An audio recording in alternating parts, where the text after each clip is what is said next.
Lyssna och lär, missa inte chansen. Nu är vi här med karamelldansen.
Hope you've all had a tremendous White Pill Wednesday.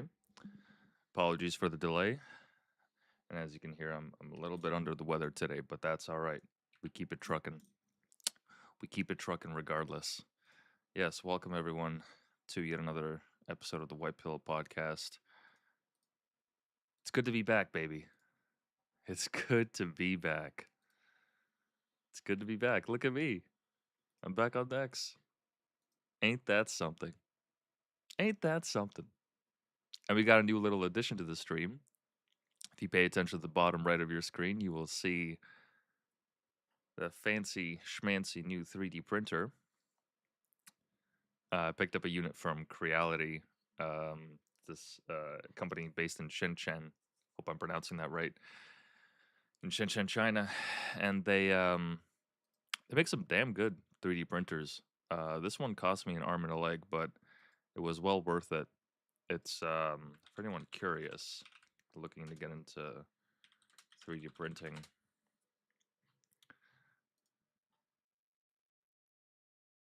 So ideally, if you have the money to spend, what you should be looking for, ideally, is an enclosed printer. Enclosed because it keeps the temperature consistent, and also, ideally, it would also have an air filter.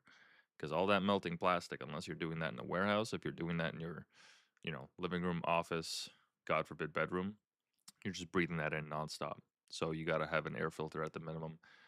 Creality is obviously not the only brand. It's just the brand that I chose. There's tons of them out there. Um, whether you're looking to print with filament or resin printing, which is a little bit more difficult. So I'd recommend starting with filament first. And I am by no means an expert. I am just a hobbyist, but thoroughly enjoy it. And it's great because I have some ideas for the White Pill project that we're gonna build via this little guy right here.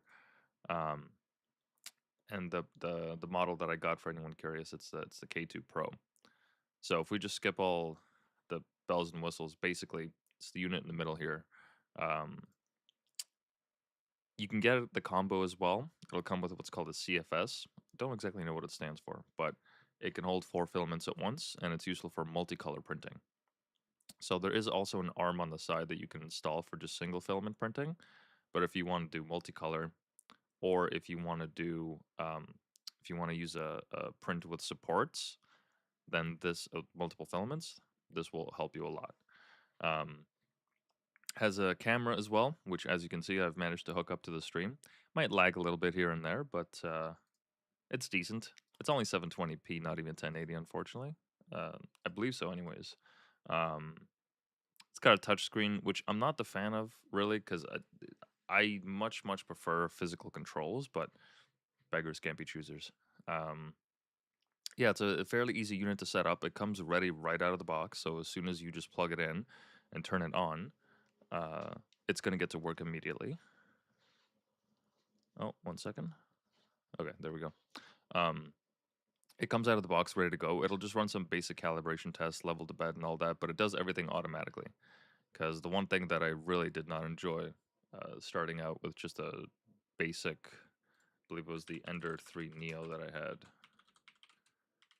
Let me nerd out here for a second, all right, guys. Let me nerd out because I love 3D printing.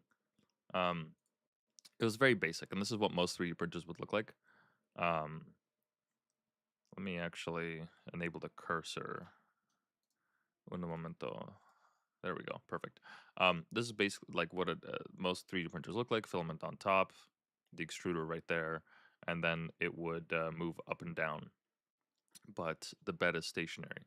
However, for this one, the K2 Pro, the bed actually is what moves up and down, and then the extruder stays the same, stays still rather. It's very quick, extremely quick, much quicker than any other model that I'm familiar with. Uh, it's lightning fast. Right now, as you can see, it's obviously not because it's in between changing filaments, which takes some time. But regardless, extremely quick, efficient printer. It does make a little bit of noise, so ideally what you want to do is get a concrete slab, put it right into the printer so that it helps to stabilize it and helps it from vibrating too much. But in any case, yeah, highly recommend if you're looking to get into 3D printing, pick yourself up one, just because it's going to be a common appliance in future homes. It's going to be as common as having a blender. I believe so, anyways. Just because it allows you to change your environment, allows you to, you know, take a look at something broken in your home or just something that you want to build and bring it to life and actually make it real. Which I've yet to master. I'm still getting into 3D design, but like I said, we got things coming down the pipeline for the white pill project that I'm looking to build. And on that note, if you want to support the stream, Jesus, where's my head? Um, we got a handy dandy PayPal set up so that if you'd like to donate, you can go to the link that should be in the description of the stream, or if you just go to bio.link/whitepill, which is also on my socials, you'll see it everywhere there. Just click on this, donate whatever amount you can. I'm not expecting this. This is not an expectation. Um, if you can support, if you have some extra funds, by all means, send it over. If you'd like to support the stream, because all the money donated will go towards supporting the project and all the things that I want to do in the future with it. So yes, like I said, do not feel obligated. Send if you can, but there's absolutely no obligation. And you can also add a little donation message. All donations are going to be read at the end of stream. I will not be doing alerts or anything like that. Chat as well. I will generally not be reading during the stream. That will all be done afterwards. So that being said, uh, once again, thank you everyone for tuning in. And yeah, it's it's good to be back, man. It is good to be back. So, um, just a quick little update. After Twitter essentially told me to fuck off, um, and that they would not be reinstating my account, somehow wound up back on Twitter. And that's all I'm going to say on that. Um, so if you guys want to follow me there, it's at whitepill, which is WH1T3pill in Leet speak. Just because we're cool like that here. But without further ado, let's get into today's story, which I found quite interesting because it's not one that pops up often. Typically, we hear in the story in the news about shortages, things running out, or just bad news overall. But this time, we actually got a good story. How the French and their power supply is outpacing demand as the electrification of their country lags. So they have too much electricity than they know what to do with. Which is, I mean, that's one thing in and of itself, but part of the reason why is because they have an extensive network of nuclear reactors. I mean, compare this to, let's see here.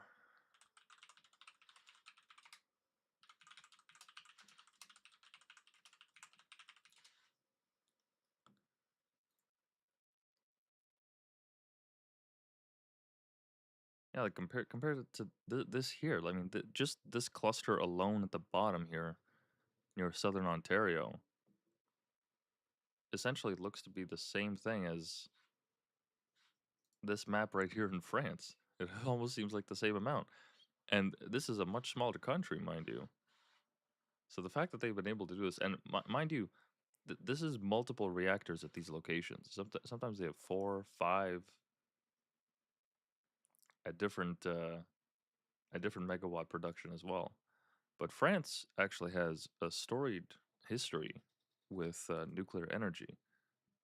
They've been building up their stockpiles for quite a while, and they never really slowed down on it, which is amazing because I mean that's how it should be. The nuclear age was supposed to bring us an abundance of renewable energy.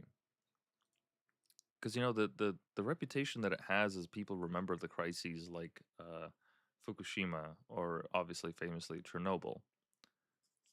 But the amount of reactors that are just pumping energy day in and day out, boiling water nonstop, just doing their thing without any accident or cause for concern is the majority. It's more so than those that actually have a meltdown. But let's do a brief analysis on France's history with nuclear history. Sorry, with nuclear energy. My head's a little cloudy today, so pardon me. But like I said, under the weather, but we push on.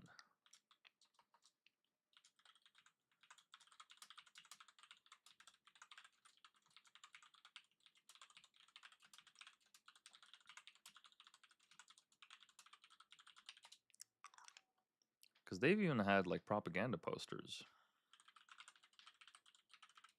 advertising for nuclear energy.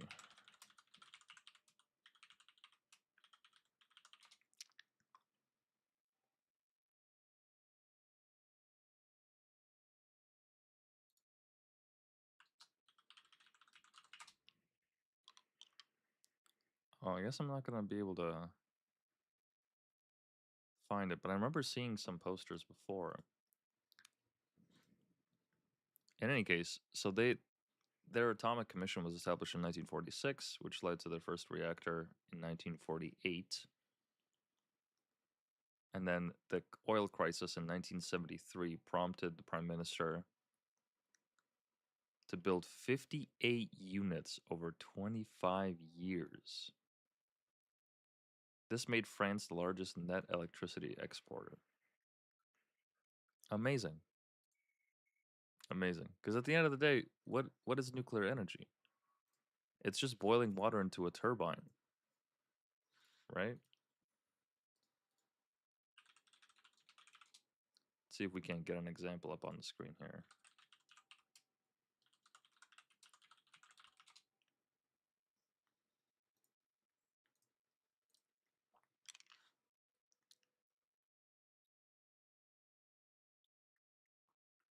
No audio because we don't want to get any copyright strikes.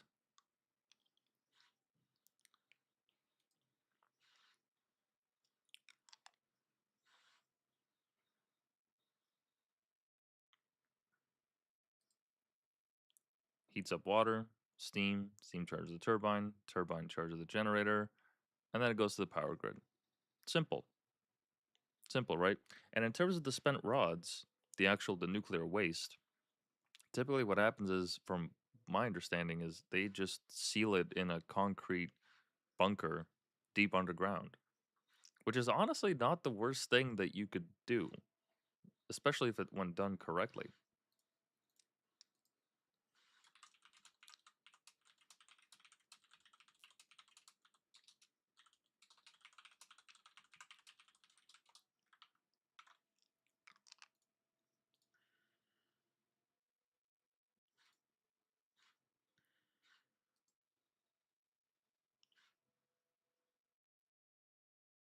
Yeah, freshly spent rods are first cooled in water-filled pools for several years to manage heat and decay products, and then transferred to dry casks made of thick steel and concrete, which can safely store them for 50 plus years with monitoring. These systems withstand extreme accidents, fires, and impacts with over 2,500 US shipments and no radiological releases since 1986. And then you have the deep geological repositories, which are 500 meters underground, use multiple barriers of copper, steel, bentonite clay, and stable rock to isolate waste for hundreds of thousands of years as radioactivity fades. In Canada, we have the NWMO planned repository, which follows this model and ensures no credible risks after extensive site studies. Now, keep in mind, as per always, this is just an AI summary. This is not by any means a full detailed breakdown. But this obsession that we have with nuclear waste being this, I mean, almost cartoonish entity that we have to fear. I mean, the first results that I'm going to find is like 3D rendered images of yellow barrels stockpiled. I mean, who the hell would even store nuclear waste like this? Right. See, this is a more appropriate photo. This is actually much more appropriate.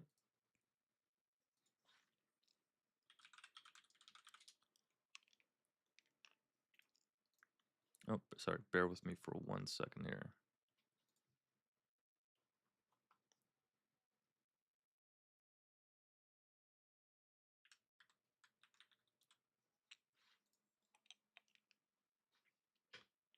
Right. I mean, this is cartoonish.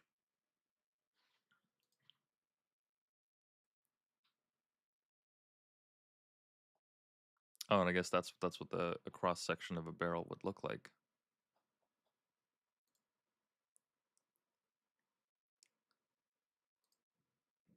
See, now this looks a lot more like it. This looks a lot more organized. Yeah, barrels stacked neatly in rows. And here's a cross section of exactly what that would look like. Right on. Right, not this green sludge, not the toxic Avenger who fell into nuclear waste and this is what happened to him.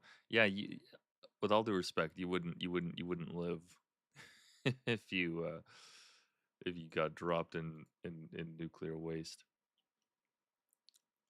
Or at least you wouldn't live long. And look, there's even a story talking about radiation eating bacteria. This is back in 2017.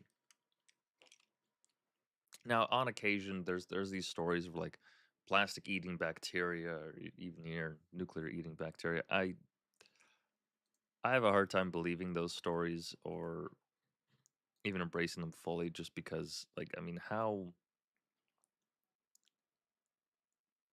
much of a legitimate application even is that? Like, how do you even spread that? How do you convince different nation states to abide by those standards? I mean, that would be you would need to have a global conference where this was actually a thing. Like, look at this. See, this right here, this right here is more proper. Look at these shelves. Is that? I think that's. Is that Thailand?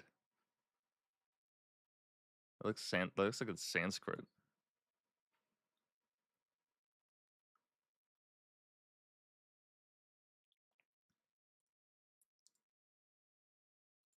That looks like goddamn Sanskrit.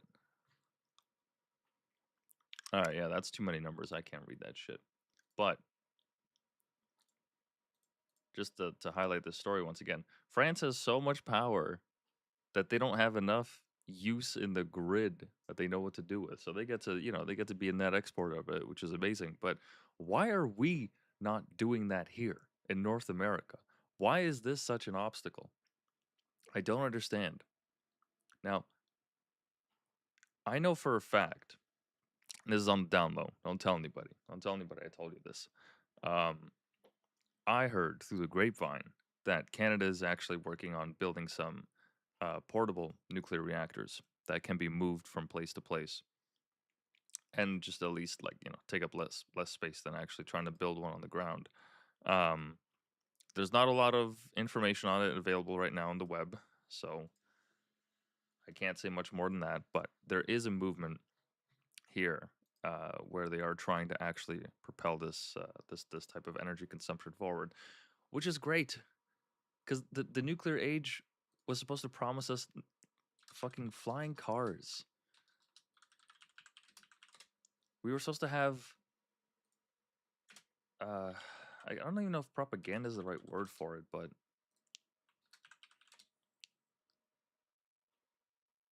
because there has to be, no, I don't think it's the nuclear age. I think it's the atomic age. Yeah, like this is what we were promised: lavish homes.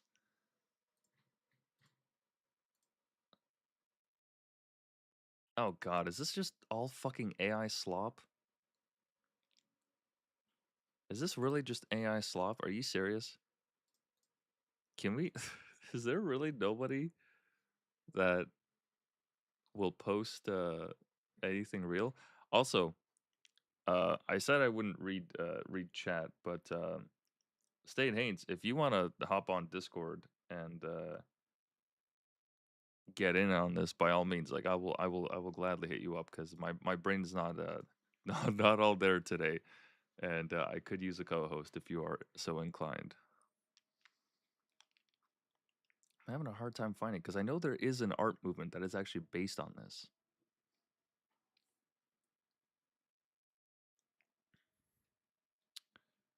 All right, let's find out the what is the art movement that is related to the atomic nuclear age called?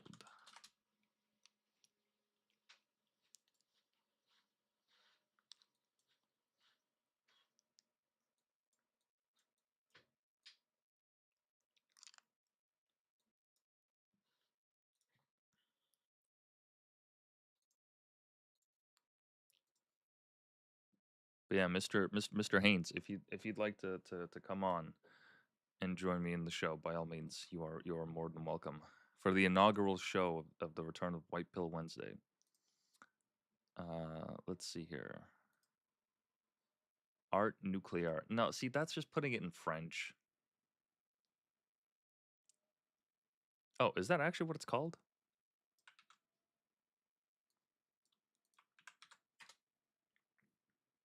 No, no, no, no. See, this is doomer shit.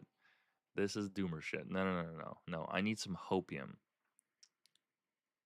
I need some hopium. This is fucking this is negative. I don't like this. No, no, no, no, no, no, no, no.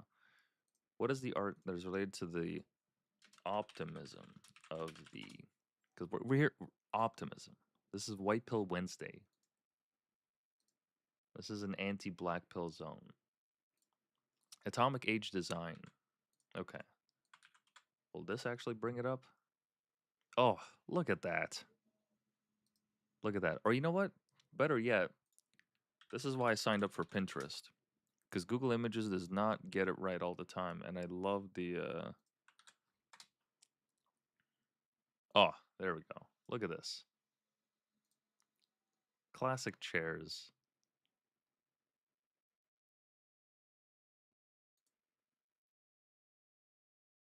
Oh, those cars, those metal death traps. I mean, yeah, they were actually death traps, but God, were they nice to look at. But let's see if we can get back to the design. Yeah, just look at all these nice, clean shapes. These diamonds, TVs. Look at TVs. TVs now are fucking yet a rectangle. No sheen to them, no shine, no creativity. I mean, yeah, this was a bulb, and if you sat in front of it long enough, it'd probably give you cancer, but boy, was it nice to look at. Or even stuff like this. Just look at the furniture and the desks. Right? Now it's all IKEA. Now it's all just straight edges. Now it's all just fucking plywood, simple corners. No. No, we need to return to this kind of design.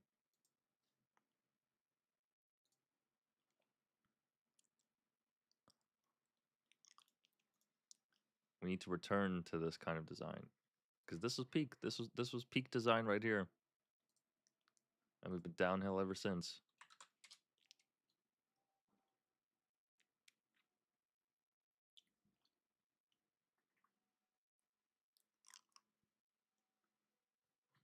What else can we find here? Oh, look at that. Everything just has so much more character. Oh, is that a record player? Oh, that's lovely. That's lovely. Would you look at that? Oh, is that the famous Men in Black chair? I mean, look, yes, it's goofy as fuck, but at least it has character. Okay? At least it has character. At least it has character.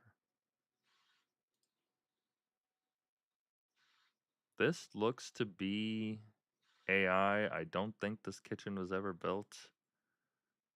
There's at least no source to it, but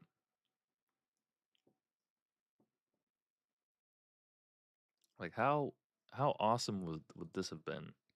Or a conversation pit like this? See, this is what the nuclear age was supposed to bring us. This is the promise that we were given. And by we, I mean my parents. I certainly wasn't around for this, but right, like it was supposed to unlock a new world of possibilities with unlimited energy or seemingly unlimited energy.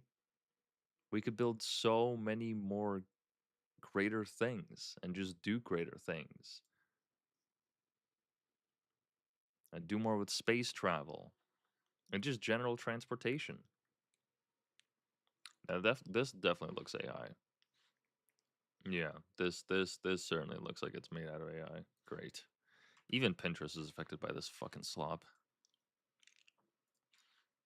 Speaking of which, that McDonald's commercial got finally taken down, which is nothing short of hilarious because people reacted to it. You know, I thought the controversy was going to be part of their selling point, as I mentioned yesterday's show, but apparently it wasn't enough, or rather, it was too much controversy. Because now, if you look it up on X, now that I can actually search stuff on X, and you know what? Here, let me make sure. Okay, beautiful. McDonald's AI commercial. I'm pretty sure the latest posts say that it's not even available now. Oh, really? I saw a post literally like earlier today. I think I actually did I subtweet it? No, no. But yeah, I saw that it got taken down apparently. Which yeah, good riddance. Fucking AI slop, unbelievable. Multi-billion dollar conglomerate like McDonald's can't even get their shit together to make a proper commercial. Oh. Is it retrofuturism? Is that also the movement? Yes, yes, that's the one. Yes, this is the art movement that I was thinking of. This is the style where you have futuristic technology, but it's analog in certain ways. This is beautiful. See, this is the kind of stuff I saw in comic book books growing up, thinking that this is what the future was going to be. Not having realized the comic books were written in the 80s and that the future never, well, it came to be, but not in the way that we hoped. Now, look, I'm not asking to be sunbathing on the moon. Okay, I'm not asking for that. I understand there's limitations, but you would think that we would have gotten some of this. I mean, shit, in Canada we don't even have high speed rail, which is such a fucking joke. I mean, I get it, the winters are harsh and all that, but like, really, we can't even figure that out. Our trains can't even run on time. Subway extensions take 15 years to finish, and they're not even finished yet. They're still working on them. I'm not blackpilling here. Don't get me wrong. Uh, Living in the present day is absolutely the luckiest time that anyone could be alive, and there's plenty to be grateful for. But with the dawn of nuclear power, you know, you could have sworn we were gonna get a taste of this, or at least something close to it. Let's see if Pinterest can't give us some retrofuturism porn. Yeah, it's similar. Okay, this is AI. This is absolutely AI. Jesus Christ, get that shit off my fucking screen.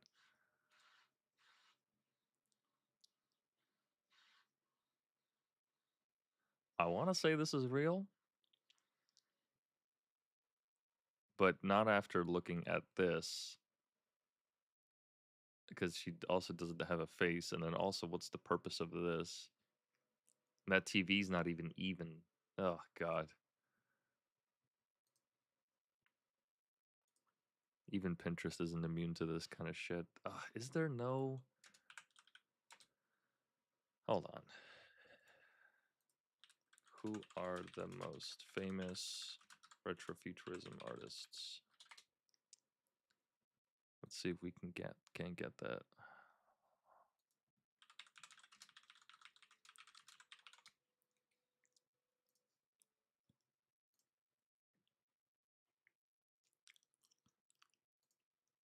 Oh, bear with me for one moment, guys. I'm gonna have to move the printer cam because we have a guest coming after all.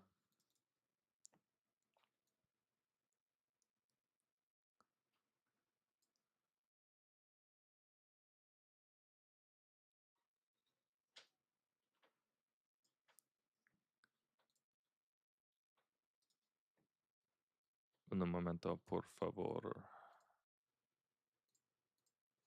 Beautiful. Charles and Ray Eames.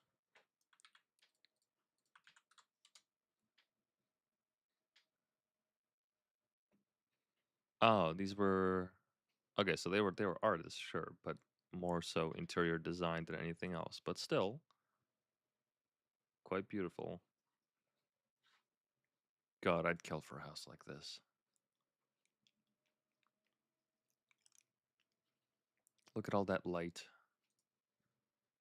Amazing. Oh, these are design. Okay. Sci-fi illustrators. Sid Mead. There we go. There we go. All right. Oh, beautiful. No clue how that fucking bike would work. No clue how any of that would work, but this is the world of tomorrow. This is what I was hoping for. Whoa. That is slick. Google should be able to give us some HD shots.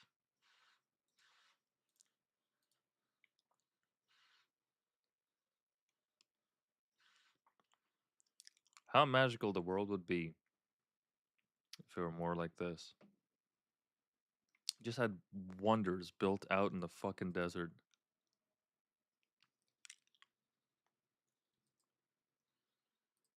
Okay, no worries. Jumping on a little bit. Yes, I am streaming on YouTube.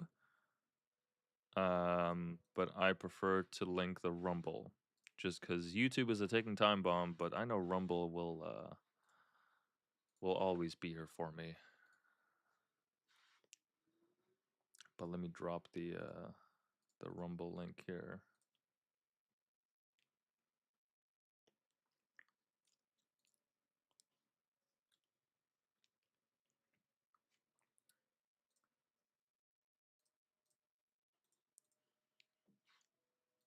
Un momento, por favor.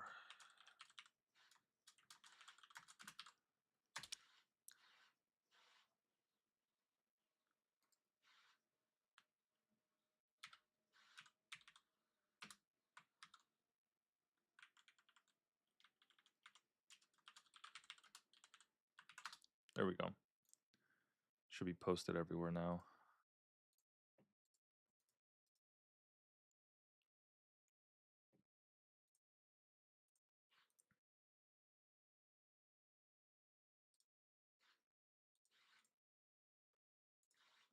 But look at these fantastic worlds. I mean, look, there's a reason why people fall in love with the sights of Neo Tokyo, right?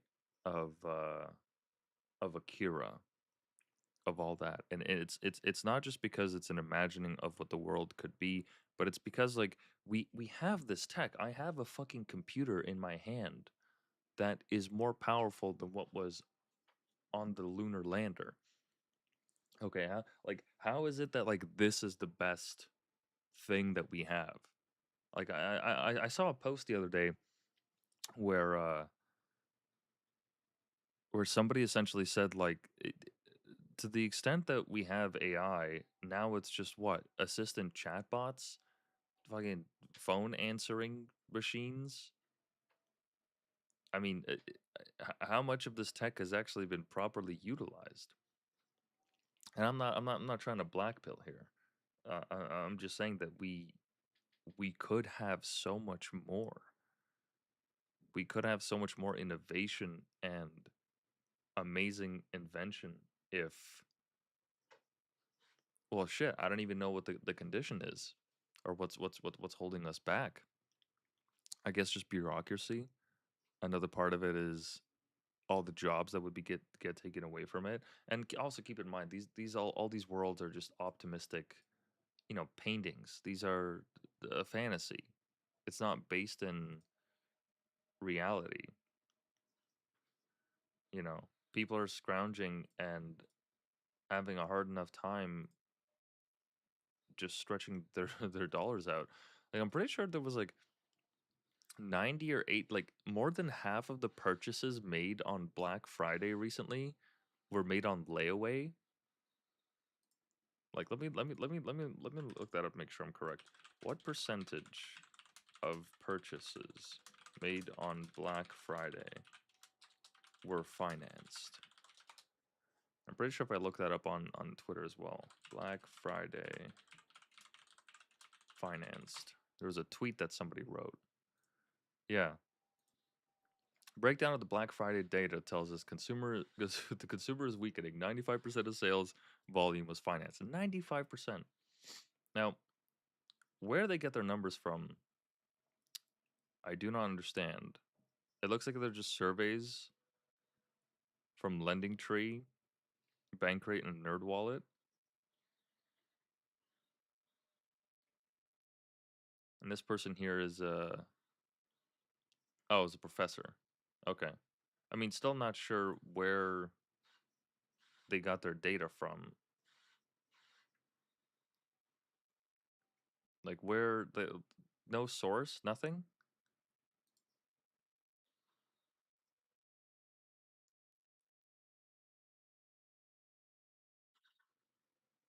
Is there really no source that they offered for that? That's very strange. You know what? Here, we'll until Stained Haynes gets on, let's put the 3D printer back on. Look at that thing go. Look at that fucker go.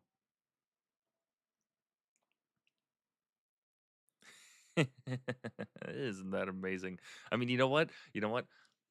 I was just complaining about like the state of the world and why we haven't advanced to the nuclear age, and yet at the same time I'm sitting here and I'm able to look at a printer that's just making stuff for me. I just gave it instructions and it's making shit for me. So you know what? Yeah, we do live in a figment of the future, but it's certainly not where it could be. And maybe it's just my fever brain talking. Maybe it's just because I'm sick and I'm high on hopium because I'm back on X, and this is the inaugural stream. Maybe that's why. Maybe, but that too is also incredible. Yeah, okay, it's making that a shitty Chinese plastic that they probably got from fucking I don't know what, burning COVID masks or whatever the hell. Um, but that's cool. That's cool that this is even a thing. If I tried telling my grandma that, my grandma who survived the Soviet Union, God, she wouldn't even understand. She'd flip shit. She'd think that thing was magic, which it might as well honestly be. It might as well just be magic.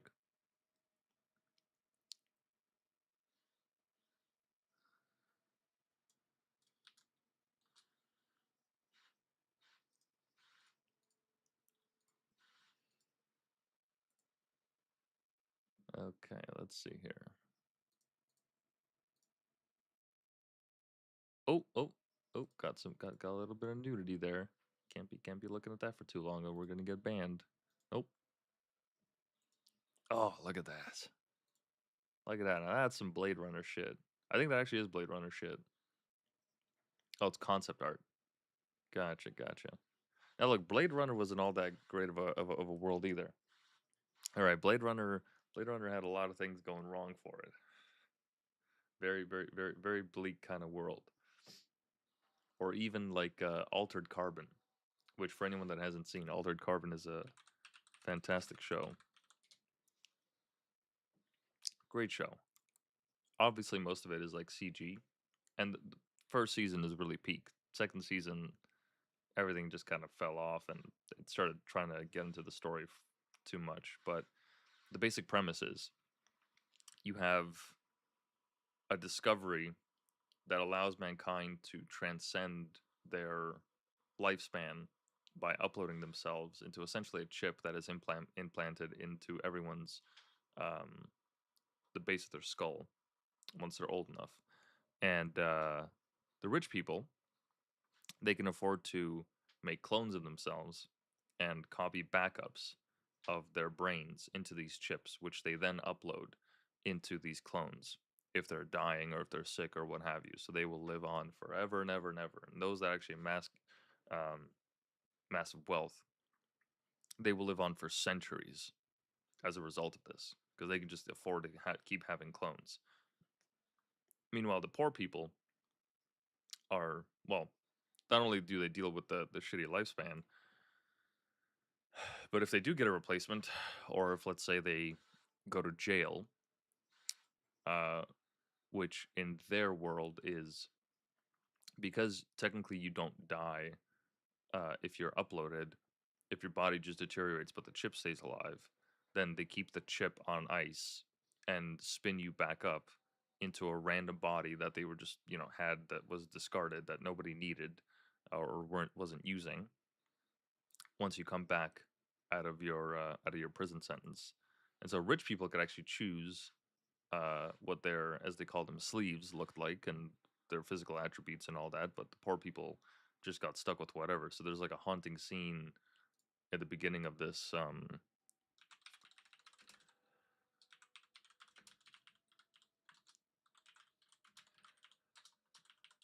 the beginning of the show where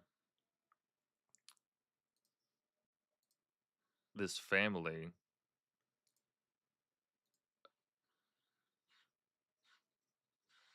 was waiting for their little girl or whatever, and it just wound up in this giant body.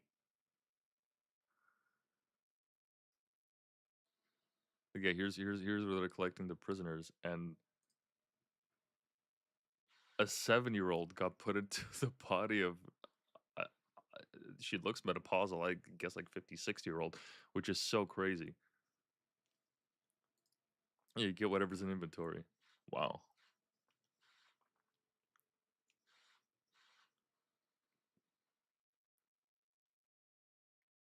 Put her back in storage. Oh, what the fuck are these recommended videos? Oh my god.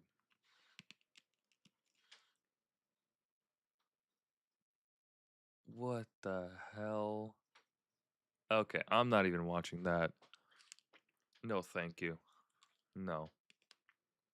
But that does remind me of this one video where I think it was Japan death penalty. Just a little bit off topic here, but Japan has, I don't know if cruel is the word for it, but they have a very interesting, probably the most interesting death penalty uh in the world, where every single day, if you are on death row, you will wake up and you are not told the date of your execution. I'm pretty sure it's still done by hanging. Uh, you will wake up and you don't know if today's the day. So every single day, you go through, you know, your schedule, you're going out for lunch, what have you, in the rec yard,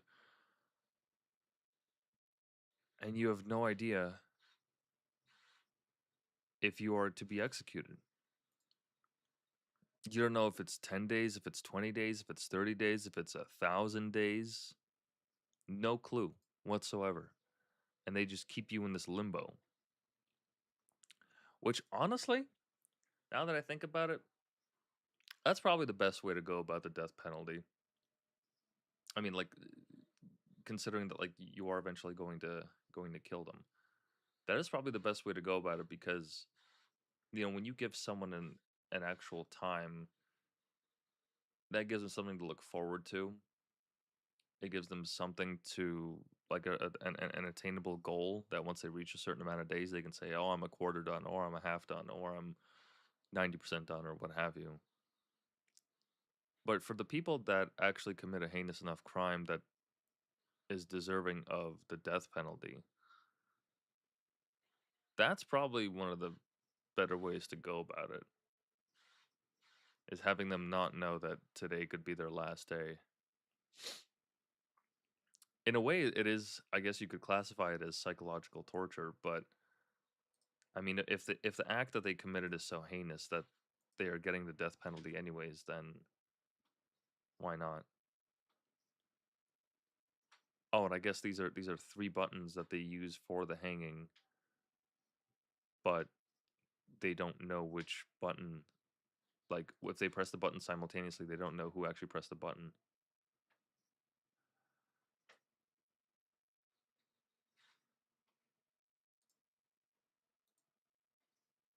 Interesting.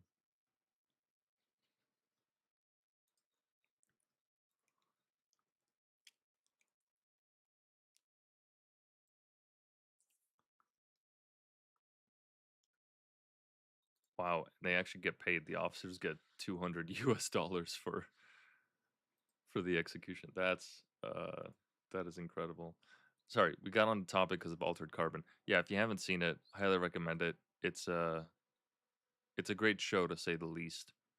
And it really takes the idea of what immortality means, what it means to be human and to live a full life to its extent. It was written as like a shitty science fiction novel that nobody really heard of, and Netflix picked it up, and of course, absolutely butchered the second season and killed it completely. Which actually reminds me, where are we at that buyout? What's happening with the Netflix purchase of Warner Brothers? While we check that, give me 1 second, guys.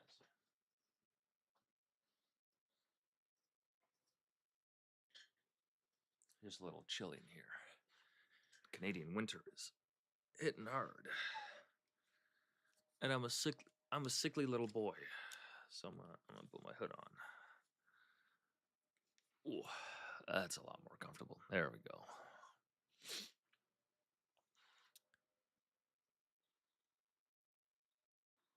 So it looks like we still haven't made any ground since Paramount launched another bid for the entirety of Warner Brothers Discovery. Okay. They're looking to block the Netflix deal by saying that they have a much higher value estimate. And so as a result, as their fiduciary duty to the shareholders, Netflix, well, sorry, not Netflix, but Paramount, or Jesus Christ, Discovery, would be obligated to look at that deal instead. And decision date is December 19th. It's only 9 days away that they got to make that decision.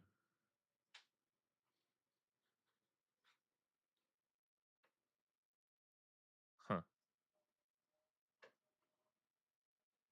That's not too long. Honestly, if they do go through with this merger, if they do end up purchasing this, there's a couple things at play here. Because if Paramount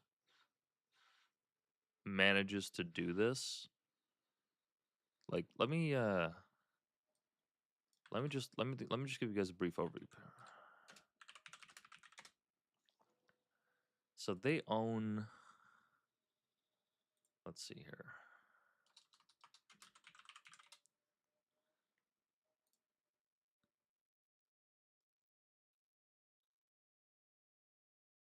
No, no, no, no, no, no, no. I don't need this. I need there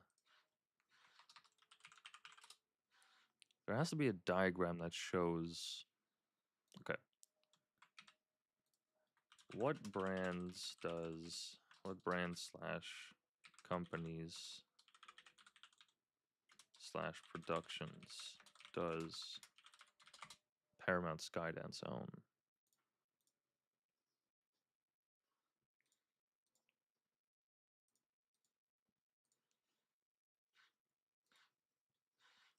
Skydance Animations, Miramax, Paramount Television, which includes MTV Animation and BET Studios. Hold on. Give as detailed a breakdown as possible.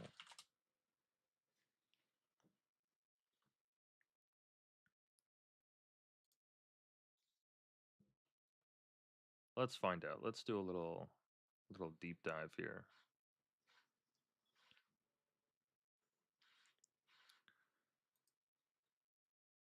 Hold on. In bullet points. Make it easier for my sickly brain to read. Also, I think I just burned 20 trees with these prompts, so this better be worth it.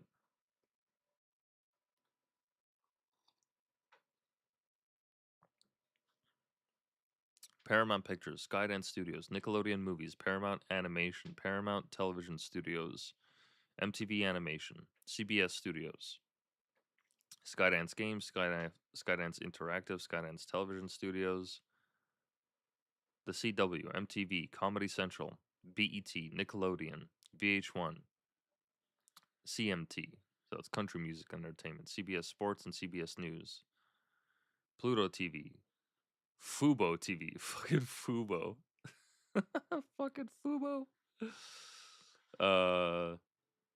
So they own a good chunk of it. They also own 50% of South Park. Interesting. So on top of that, they now want to own Warner Brothers. Okay. Uh, Now you know what? Let's get a list of. Give me a list of IPs and productions under the Warner Bros. Umbrella. Let's find out here. Let's find out. Also, how's my 3D printer looking? Okay, we're about an hour and a half until the print is done. Look at that thing go. Zooming. Looks like so they Warner Brothers obviously they own DC Comics, so the entirety of DC. Uh, Harry Potter, so everything Harry Potter. Lord of the Rings, Dungeons and Dragons, Mortal Kombat, The Matrix, Mad Max, Blade Runner, Dune, Inception, and Tenet. Well, I mean, they're not gonna do anything with that. Godzilla and Pacific Rim, Nightmare on Elm Street, Friday the 13th, The Conjuring, It, The Shining, Orphan. Okay. Looney Tunes, Scooby Doo, Tom and Jerry, Lego. Well, Lego movie series, anyways. Powerpuff Girls, Animaniacs, and Pinky at the Brain. Oh, they're not gonna. I don't know if there's gonna be anything new there. Game of Thrones, Succession, Euphoria, The White Lotus, True Detective, Curb Your Enthusiasm, Veep, The Last of Us, Watchmen, Penguin, Casablanca, The Maltese Falcon, Barbie. Barbie sequels in development, the Minecraft movie, Ocean's 11, Lethal Weapon, and Rush Hour. Speaking of which, Rush Hour is getting a sequel apparently. Well, I don't know what the fourth one is called, but they're making 4. Okay. And if Netflix purchases all that, I mean, they have all that IP to play with. Because realistically, like here's the thing: people talk about this as if it's like gonna kill cinema. This is just gonna be another deathly blow to cinema if they own all of these IPs.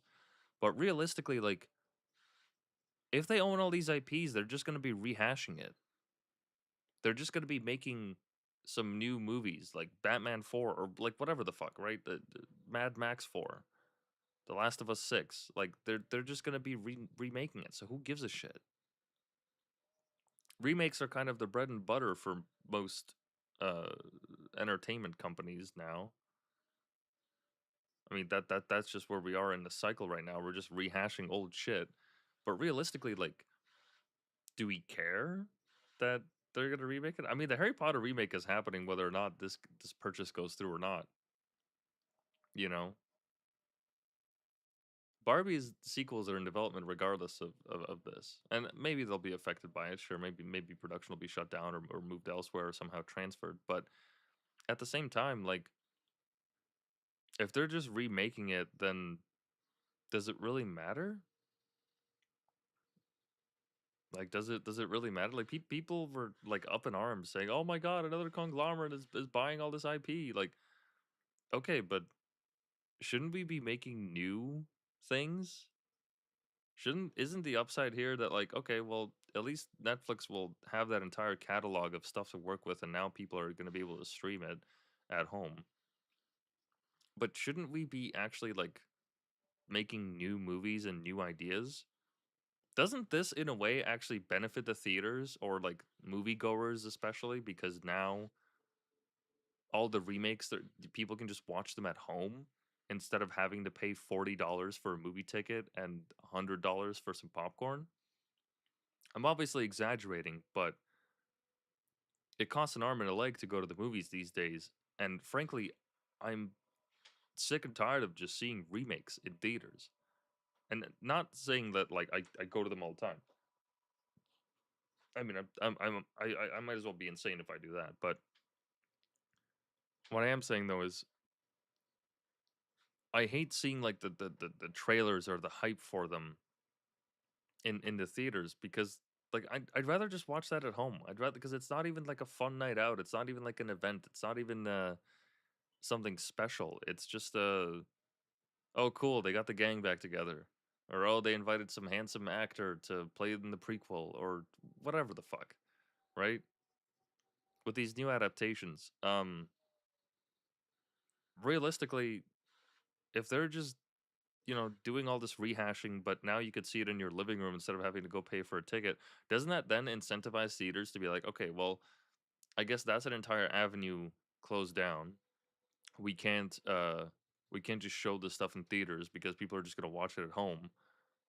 Isn't that gonna incentivize them to be like, okay, we're hungry for more. We're hungry for more newer things. Isn't this gonna be easier for people to take risks with movie making and then to see if it'll actually play off in the box office? Look, I could be talking out of my ass here, all right, because I know next to nothing about the movie making business. Oh, looks like we got our friend. Hello. Hey, can you hear me?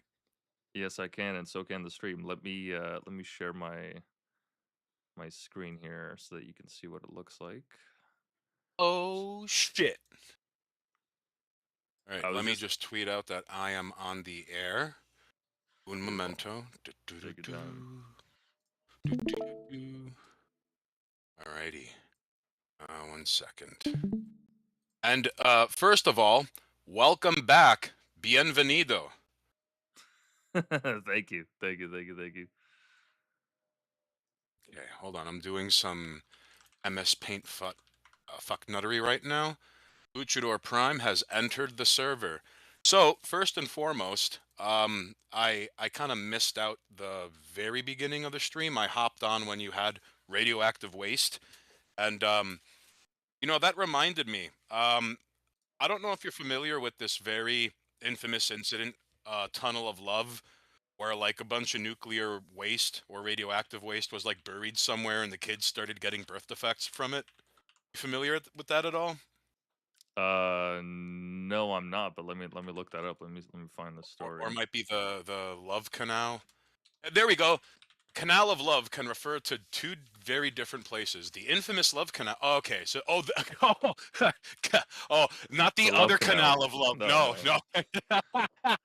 Although it is funny, it says Canal d'Amor, Channel of Love in Corfu, Greece, a beautiful rock formation with romantic legends about finding love. Okay, AI. Okay, okay. You're not as dirty as I thought you were. But yeah, the Love Canal in Niagara Falls, a Superfund site known for toxic waste and then major environmental disaster. So yeah, um, Jesus first of all, Christ. if it's one thing to shove like radioactive waste somewhere and call it a day, but if you shove enough, it's called a Superfund. Uh, and that term was explicitly created to downplay how absolutely horrifically nightmarishly the earth has been twisted beyond belief and recognition because of nuclear waste. Look, just type in superfund nuclear waste and see what pulls up. I can't do it justice, dude.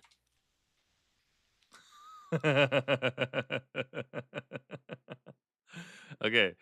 See, I was talking about the stuff on the stream, and I was like, man, look at how neatly stacked these barrels are. You see, we could deal with nuclear waste. You know, it's not that big of a deal. But no, I believe it. That's just a fucking pail from Home Depot, dog. That's not even a that's not even a barrel. Like, come on. Hey, you're expecting dudes with hazmat suits and like bulldozers. No, no, no. Like, imagine like three-letter agencies are setting up Superfund sites recruiting from Home Depot. Oye, trabaja con la basura radioactivo. Sí, claro que sí. Right. Hard cut. Fuck, they left the buckets behind. Ah, who cares? Let me see if I can find a map of this, because oh my god. So wait, so these are all the areas people just can't live in? No, no, you can live in, but it is Oh, very right, much not right. recommended. And if I believe correctly, New Jersey is the super heavyweight Mm-hmm. champion of super funds.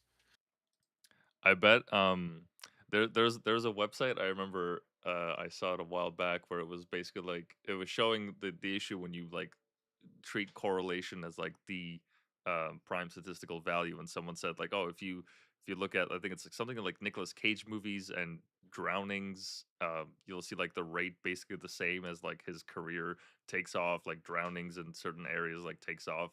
And I'm wondering if what the correlation would look like if we could plot this in like IQ levels, or anything for that matter. That would be Oh interesting. no, which by the way, I would like to speak on behalf of the stream and say we are not looking down on our brothers and sisters in New Jersey. No, no. Um, because it is in the tri-state area, like realistically speaking, if me and some homies were in Jersey, were hanging out, and like Mongolians came bursting through the wall on horseback with flaming machetes, Team New York and Team Jersey would square up together because Team Tri-State. All right. So that being said, I in a roundabout way support New Jersey supremacy. It is a beautiful state, and I hope no one goes there to find out on their own. I hope the gray blob of gentrification never touches that beautiful fucking state. And that being said, I'm certain there's a correlation between Superfund sites and IQ. No one ever Mhm. brings this up, but simply de-leading the paint of stuff in the South increased the IQ by like 20 points and got rid of a bunch of like parasite worms. Oh yeah, Look up, big time. de-leading paint South IQ. I'm sure fucking something is gonna come up. I'm certain. You see, ladies and jerks, notice he's not using Google. Google is not a search engine, by the way. Reminder. No, there absolutely is, and I've done like some just amateur research into it, but it's not just IQ. It's also like violent tendencies and just certain like behavioral patterns that you'll notice. That like the moment that they started removing lead from, well, everything, all of that just Yes. started to go away. Yes. Yes. And it's scary because it becomes increasingly harder to find research on shit like this. Hold on. You mind if I share something By all means. on the stream with all right. So I have been working on the third book and other endeavors over the past few days by like digging through my notes and in so many words, um looking back to shit like PDFs I saved off of 8chan from back in like 2017. That's when I got this computer. So it's been kind of fascinating to go through 8 years of what the world was around me by virtue of what I was saving on my computer. GIFs, pictures, memes, you know what I mean? Hmm. So, uh, there's one research. Okay, so, okay, so it's not in this notepad. Let's see if it's in here. No, that's about the Great Game. And by the Great Game, I mean when, like, the Russian and the British Empire were competing for Central Asia. Hmm. Of Um, course. ho- Hold on. Oh no, that's about iodine, but the word research is in it. So that's not it. Serotonin deficiency, that's not it. Not it, not it. This is number three. Oh, it might be a number four. Derp. Okay, hang on. Give me a second. Research. Oh, you son of a bitch! Okay, basically, then I just have to do it off the top of my head. Basically, it is difficult to replicate the results in a number of research papers that were done over the past couple of decades. And then attempts to replicate that, you can't offer the same results. So if you can't offer the same results, now the studies don't stand. All right. That being said, thus begins this really weird black hole of academic research, and where it's almost entirely based off of shit you can't prove anymore. So imagine that cascading of fucked up information, and that is where you have to look for studies that are true. Does that make sense?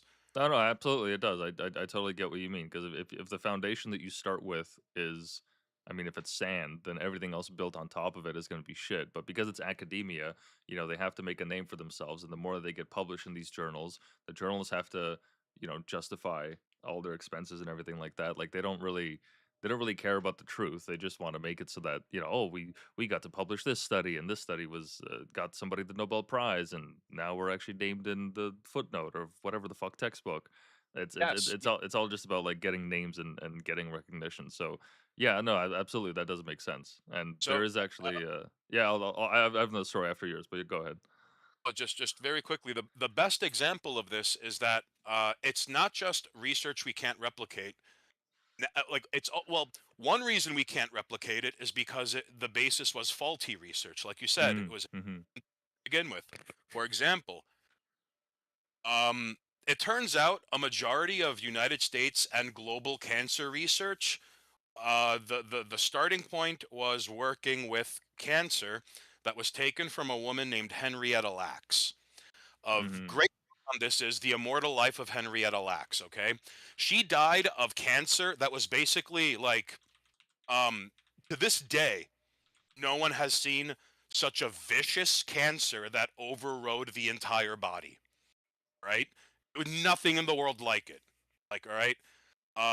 So they kept some because everyone was the scientists and researchers were like, holy shit, look at this. So it turns out that was the cancer that they started testing treatment and drugs on. And maybe this started out as like, well, if we could defeat the most powerful and vicious cancer with an unstoppable appetite, then we could stop all cancer. I'm willing to give benefit of the doubt. That's how it started. And it turns out, like, oh no, it was actually very like, it was cancer so rare, it was the equivalent of like that was basically a once in a lifetime event, fingers crossed. mhm, mhm. Is of uh flipping a coin, having a seizure, calling it in midair, and And having it, catching it. yes, in your mouth, what, mid seizure. Yeah. That statistical likelihood of anyone catching this shit. And there are diseases that are so fucking rare. Like, there's one disease, um I tweeted it out, I forget, but I made a meme about it where, like, basically your face swells up and you almost look like a fucking puppet, and only like 9 people on earth have it. But there was a guy, this Asian guy, I think he was Chinese, and I was like, wow, this guy's got a disease. Only 1 out of 9 people have it. It makes Chinese people look even more Chinese. So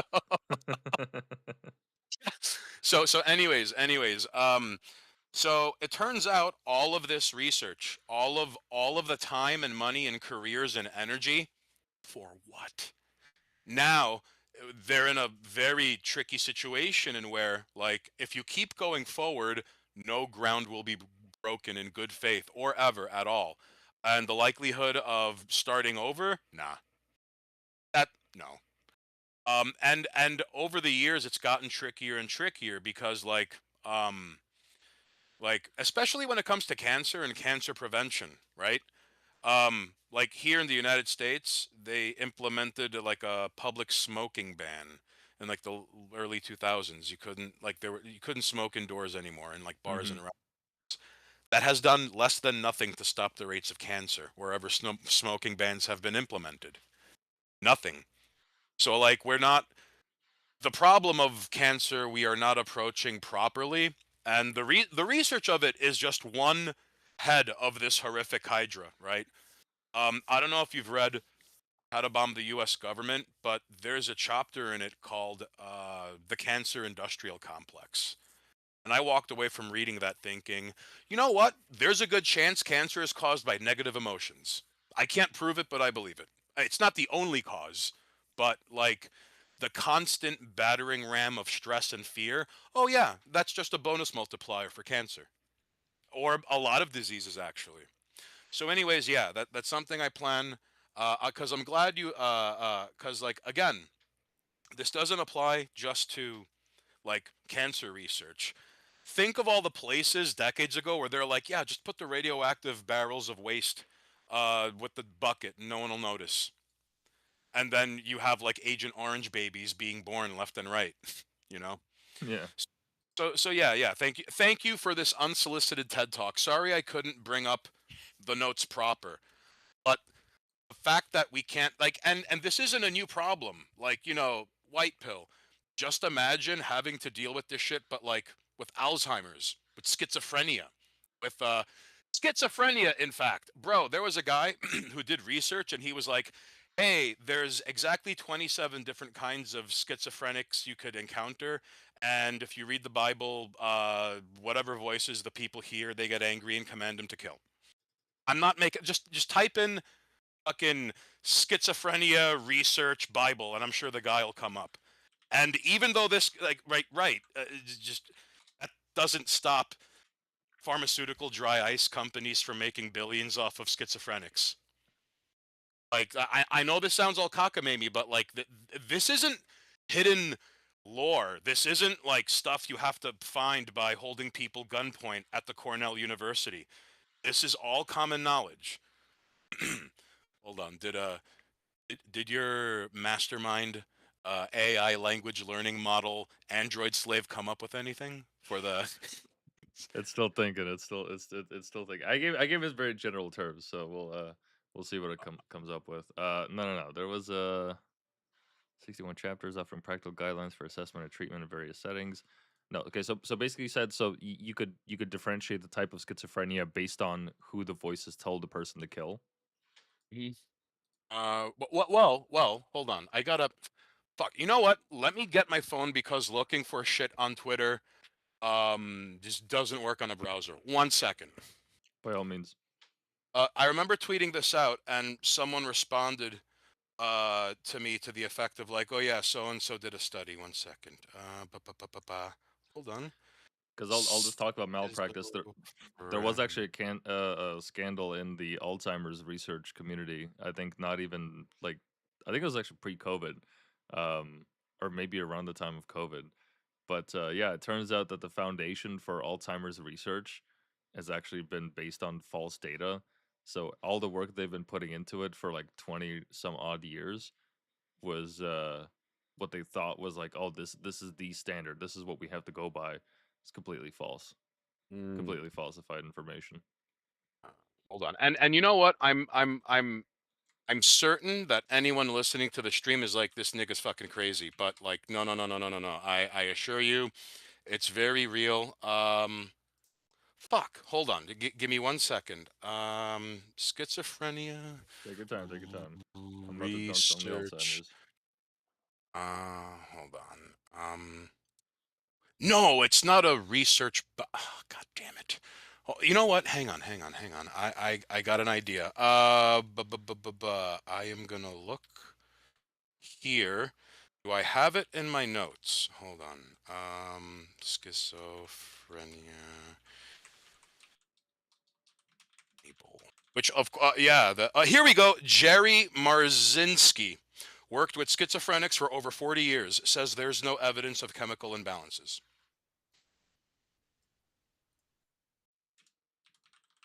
His last name is spelled Marzinsky. And there you go. In his research, he was like, yeah, I forget the Bible passages, but evidently by reading them aloud, the patient would be like, yeah, the voices are telling me to murder you now. Interesting. All right, perplexity. Now that we've get, I like how perplexity is sort of like when you're dealing with like something on the astral plane, because you can't be like, hey, smite my enemy for me. Which one, white pill? But then if you're like, hey, smite my enemy, John Johnson from Wisconsin, who's 6'2", 187 pounds and drives a Ford Focus and lives over in Vancouver. He's like, got it. He's so You gotta be specific, yeah. right. So the fact that you gave him some toenail clippings and a piece of hair, he knows exactly who you got to whack now. I mean, research.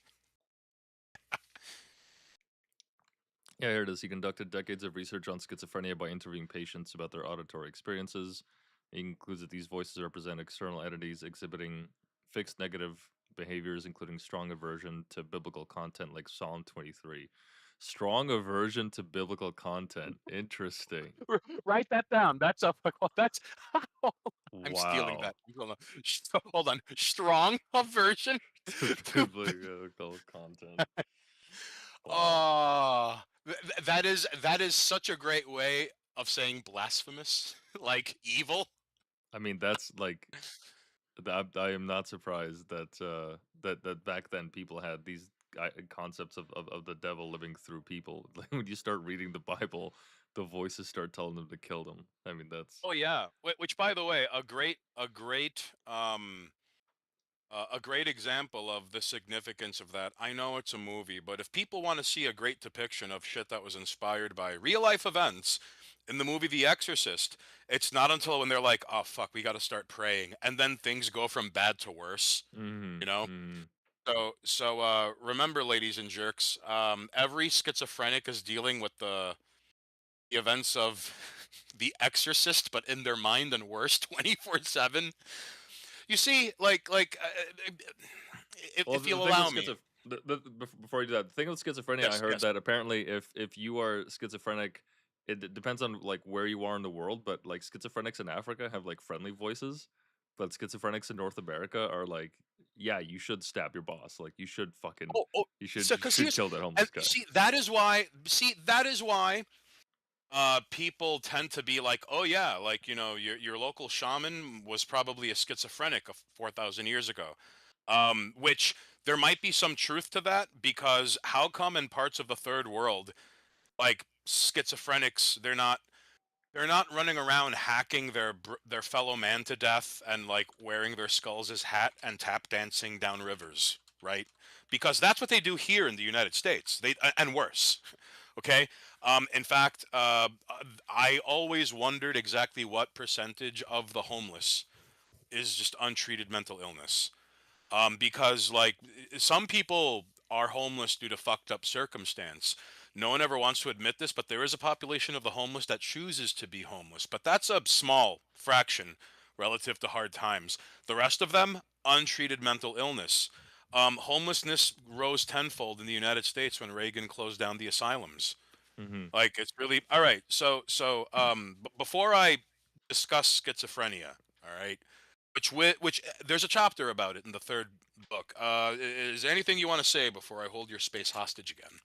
Yeah, for more history buffs, apparently there's a theory that says that the Oracle of Delphi's prophetic trances were actually caused by her huffing gas on the rock that she inhabited. Oh Like, yeah, there's well, they were able to trace that there were like gases emerging out from the cracks, mm-hmm, and mm-hmm, they kind of deduced that they were like, all right, we could test it right now, and right now there's gas coming out of it, right?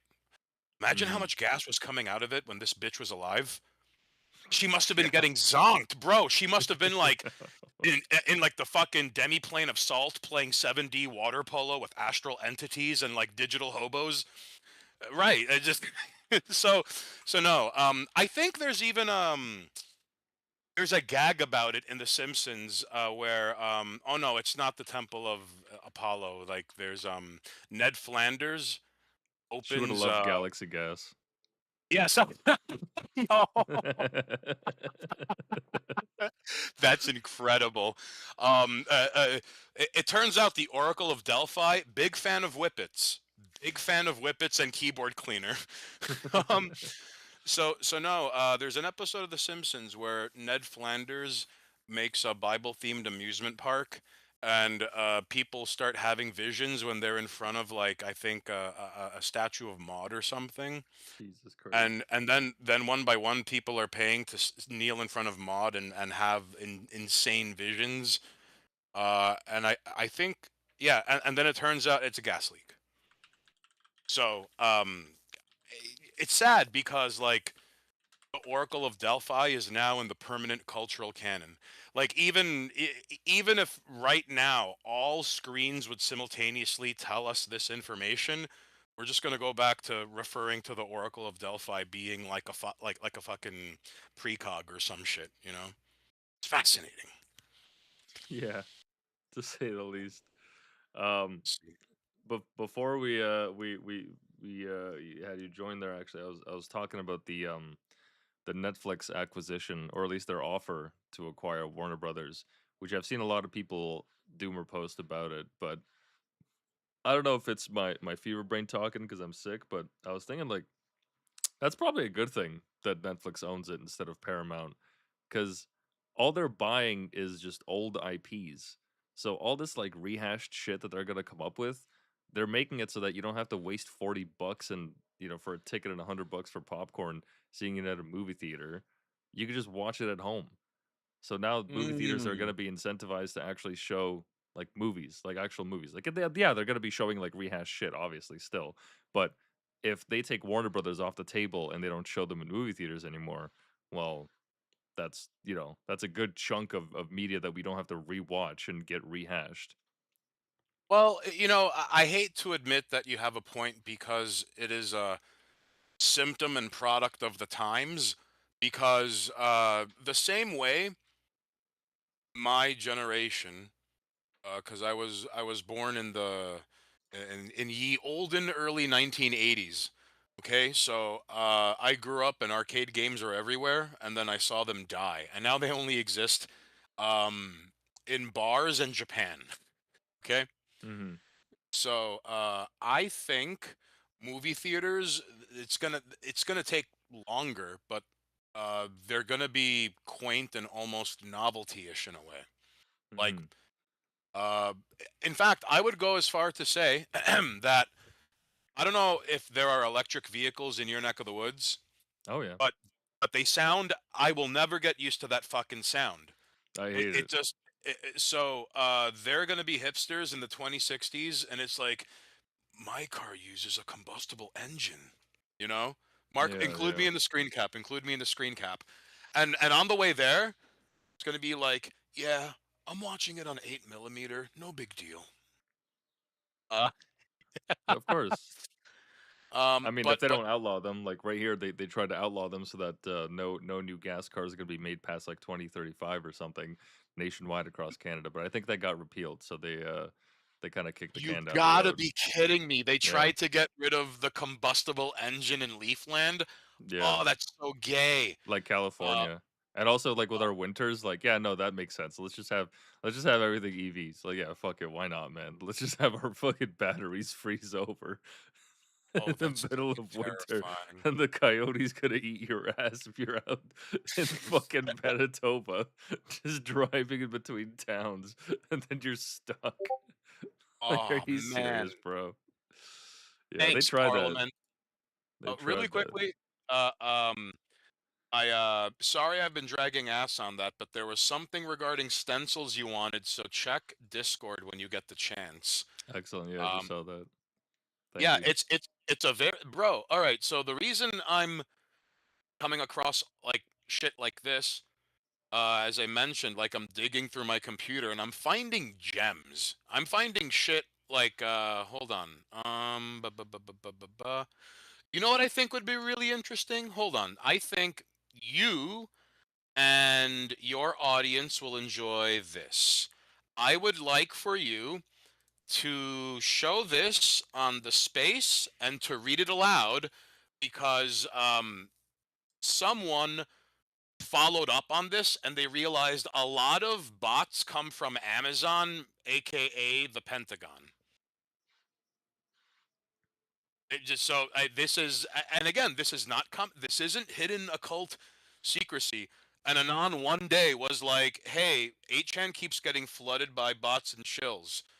And this was the result."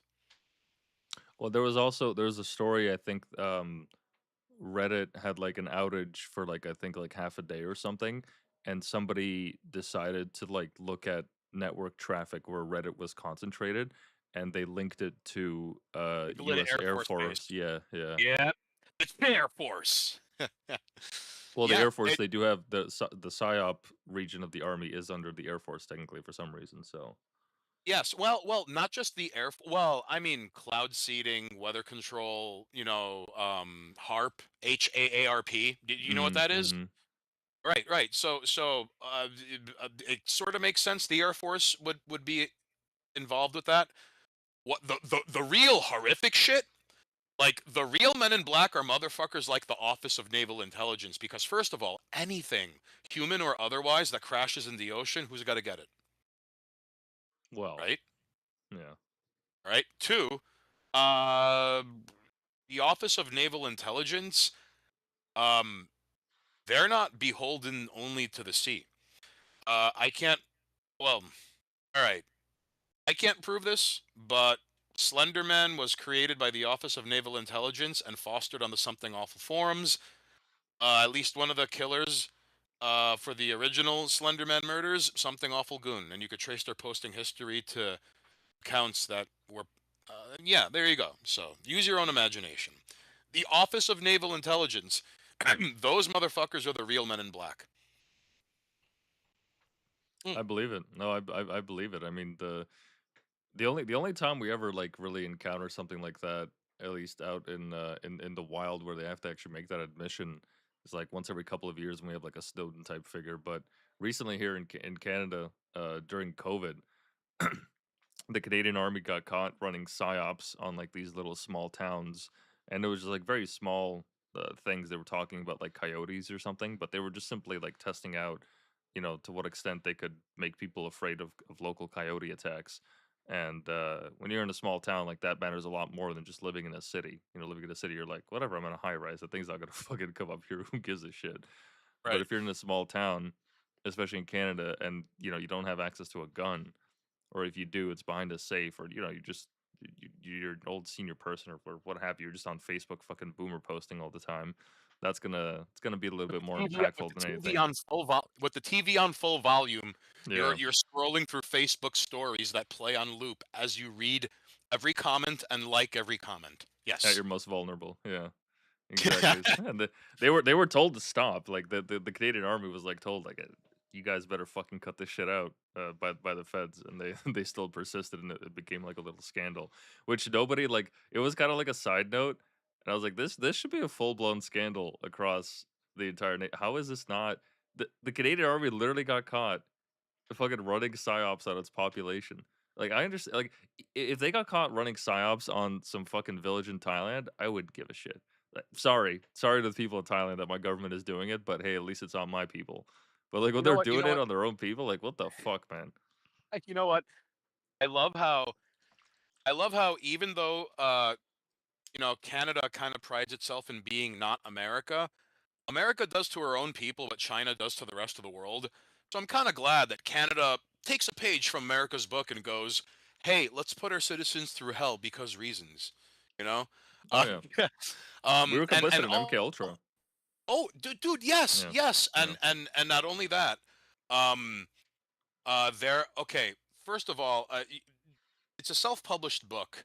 You might be able to find it on Amazon, but there's a book with the title to the effect of Confessions of a Former CSIS Agent.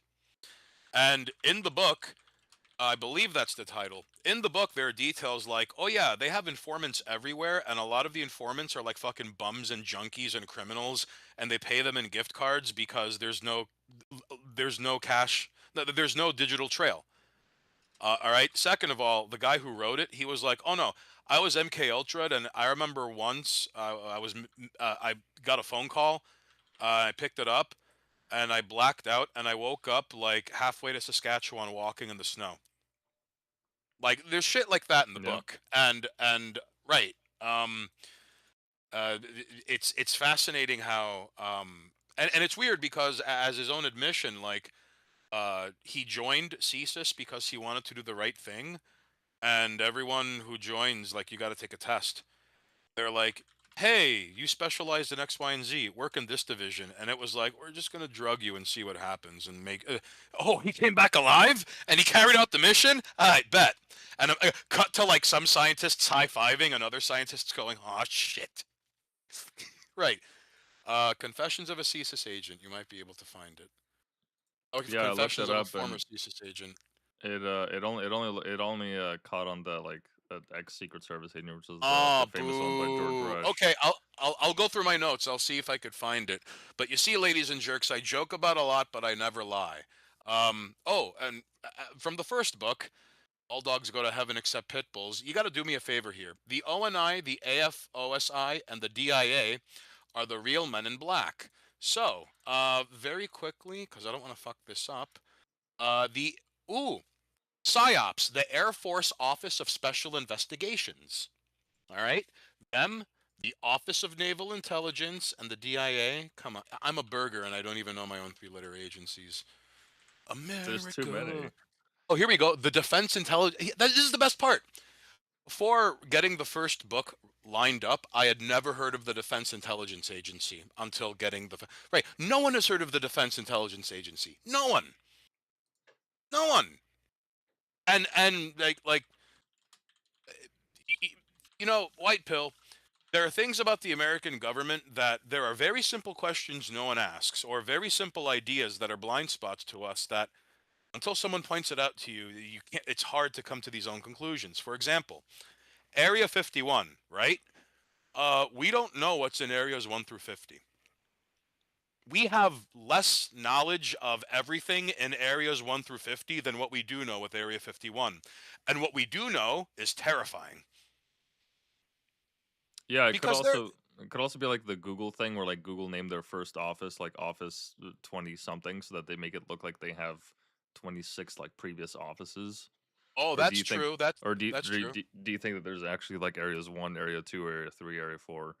Oh, it's a joke, but in the novel I'm working on, in Area 3, that's where they have the machine that turns water into gold, and they've been working really hard on the water into cocaine machine. That's a joke from American Dad, but I love how like they the transmutation machines have been around since like allegations of such things. Okay, hey, white pill, ladies and jerks, you want to see something crazy? All right, there was a card game by Steven Jackson called New World Order. The I'm sure you've heard of it, or maybe have seen it posted. New World Order card game. There you go, Illuminati, New World Order. Okay. There are cards in that game that some consider to be prophetic. I know that's a very weird thing to pitch, but hold on. Gold machine. Let's see. Like for example, it was a trading card game, and it directly invoked things like the weather machine, engineered pandemics, the role of propaganda. Let's see. Harp. Hold on. Transmutation machine. Hold on. Transmutation machine. Yeah, but I can't prove it. But areas 1 through 50. Who the fuck knows? We don't. Because listen, dude. We only know the name Area 51 because like that's what it was called on a pre-existing map. First of all. So that was designated elsewhere, presumably by the government. That is Area 51. Now, what we can confirm about it is that if you look it up on satellite and zoom out, there are a lot of pockmarks and cratered earth around it, whether you want to say that's because of nuke or explosive testing. But um, there are, for example, all the garbage is privately taken, like they have their own sanitation department and employees are flown in privately day in and day out. Oh, of course, Um, yeah. like it's and you know what? I think he called into Coast to Coast, but there was a guy who claimed to be an employee of Area 51, and it is the most panic-inducing phone call I have ever. It's worse than 911 calls, and it was like, the chimp is eating her face. It's worse than that. because like early on he just opens with like they're gonna triangulate my position. I don't have a lot of time, and he begins talking about how like it's see if you could look up fuck. I know I'm all over the place here, but I can't find this fucking card. The machine that turns water into gold. It's a fucking card. The Illuminati card game. Fuck. Shit. Let's see. Oh, wait. Oh, also, prior to 9/11, this card game is the only reference I've ever seen or heard of the National Security Agency. I'm sure it was invoked or mentioned at some earlier point in time. But like, imagine 9/11 happens and then you hear about the NSA in the news, and then you realize, oh, did anyone talk about this before? And you look it up on a search engine and you find a fucking trading card game from 95. There's a It's perpetual motion machine, yes, yes. but not a gold machine, but that's perpetual. Yeah, it's different. There was a Let's Mossad card as well. yes, I bro, there's a Saddam Hussein card. Oh, you There's a know the gang card, urban wait, gang wait, wait, card. wait, wait, wait, wait, wait. You know that meme, good luck, I'm posting behind 7 proxies? Yeah, yeah. That comes from an Illuminati card. I think it's the big media card. That is its origin. Oh yeah, So I let's see see. it. Yeah. Um, yeah, but any look, anyone who wants to look it up, someone did their due diligence and uploaded a scan of every card, and one of those cards is a fucking like, there's a machine that literally turns water into gold, right? So I'm inclined to believe such a thing exists because like this is one of those gems where this whole card game, and by the way, the card game got Steven Jackson's home and his office raided by the FBI. Oh, I True believe story. it. True I story. believe it. Yeah, I mean, if you're making something, because I'd imagine there were quite a few sales from this game, but if you're making anything like that, I mean, shit, if I like say a death threat against the president, I'll get a visit from the FBI. You know, they've visited people for less.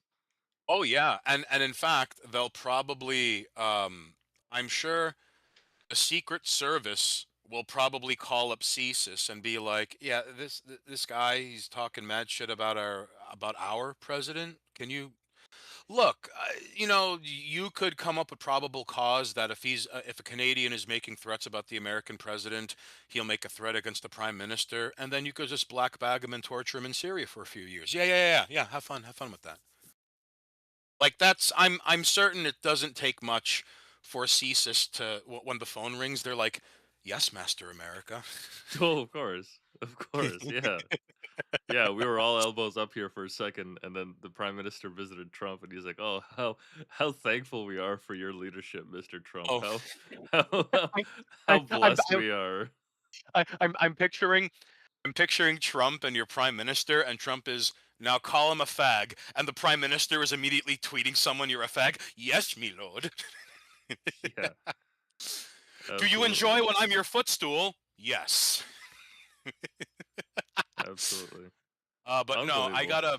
All right. I gotta make a mental note to look for this fucking card. All right. But no. Type in. Hold on. Illuminati New World Order. Hold on. Second.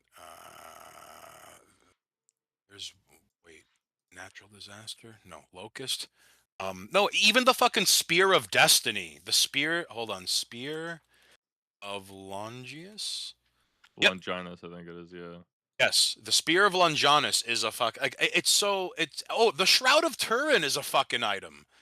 Like there's so oh like there's a card. Like the 18 and a half minute gap of the White House tapes from Nixon.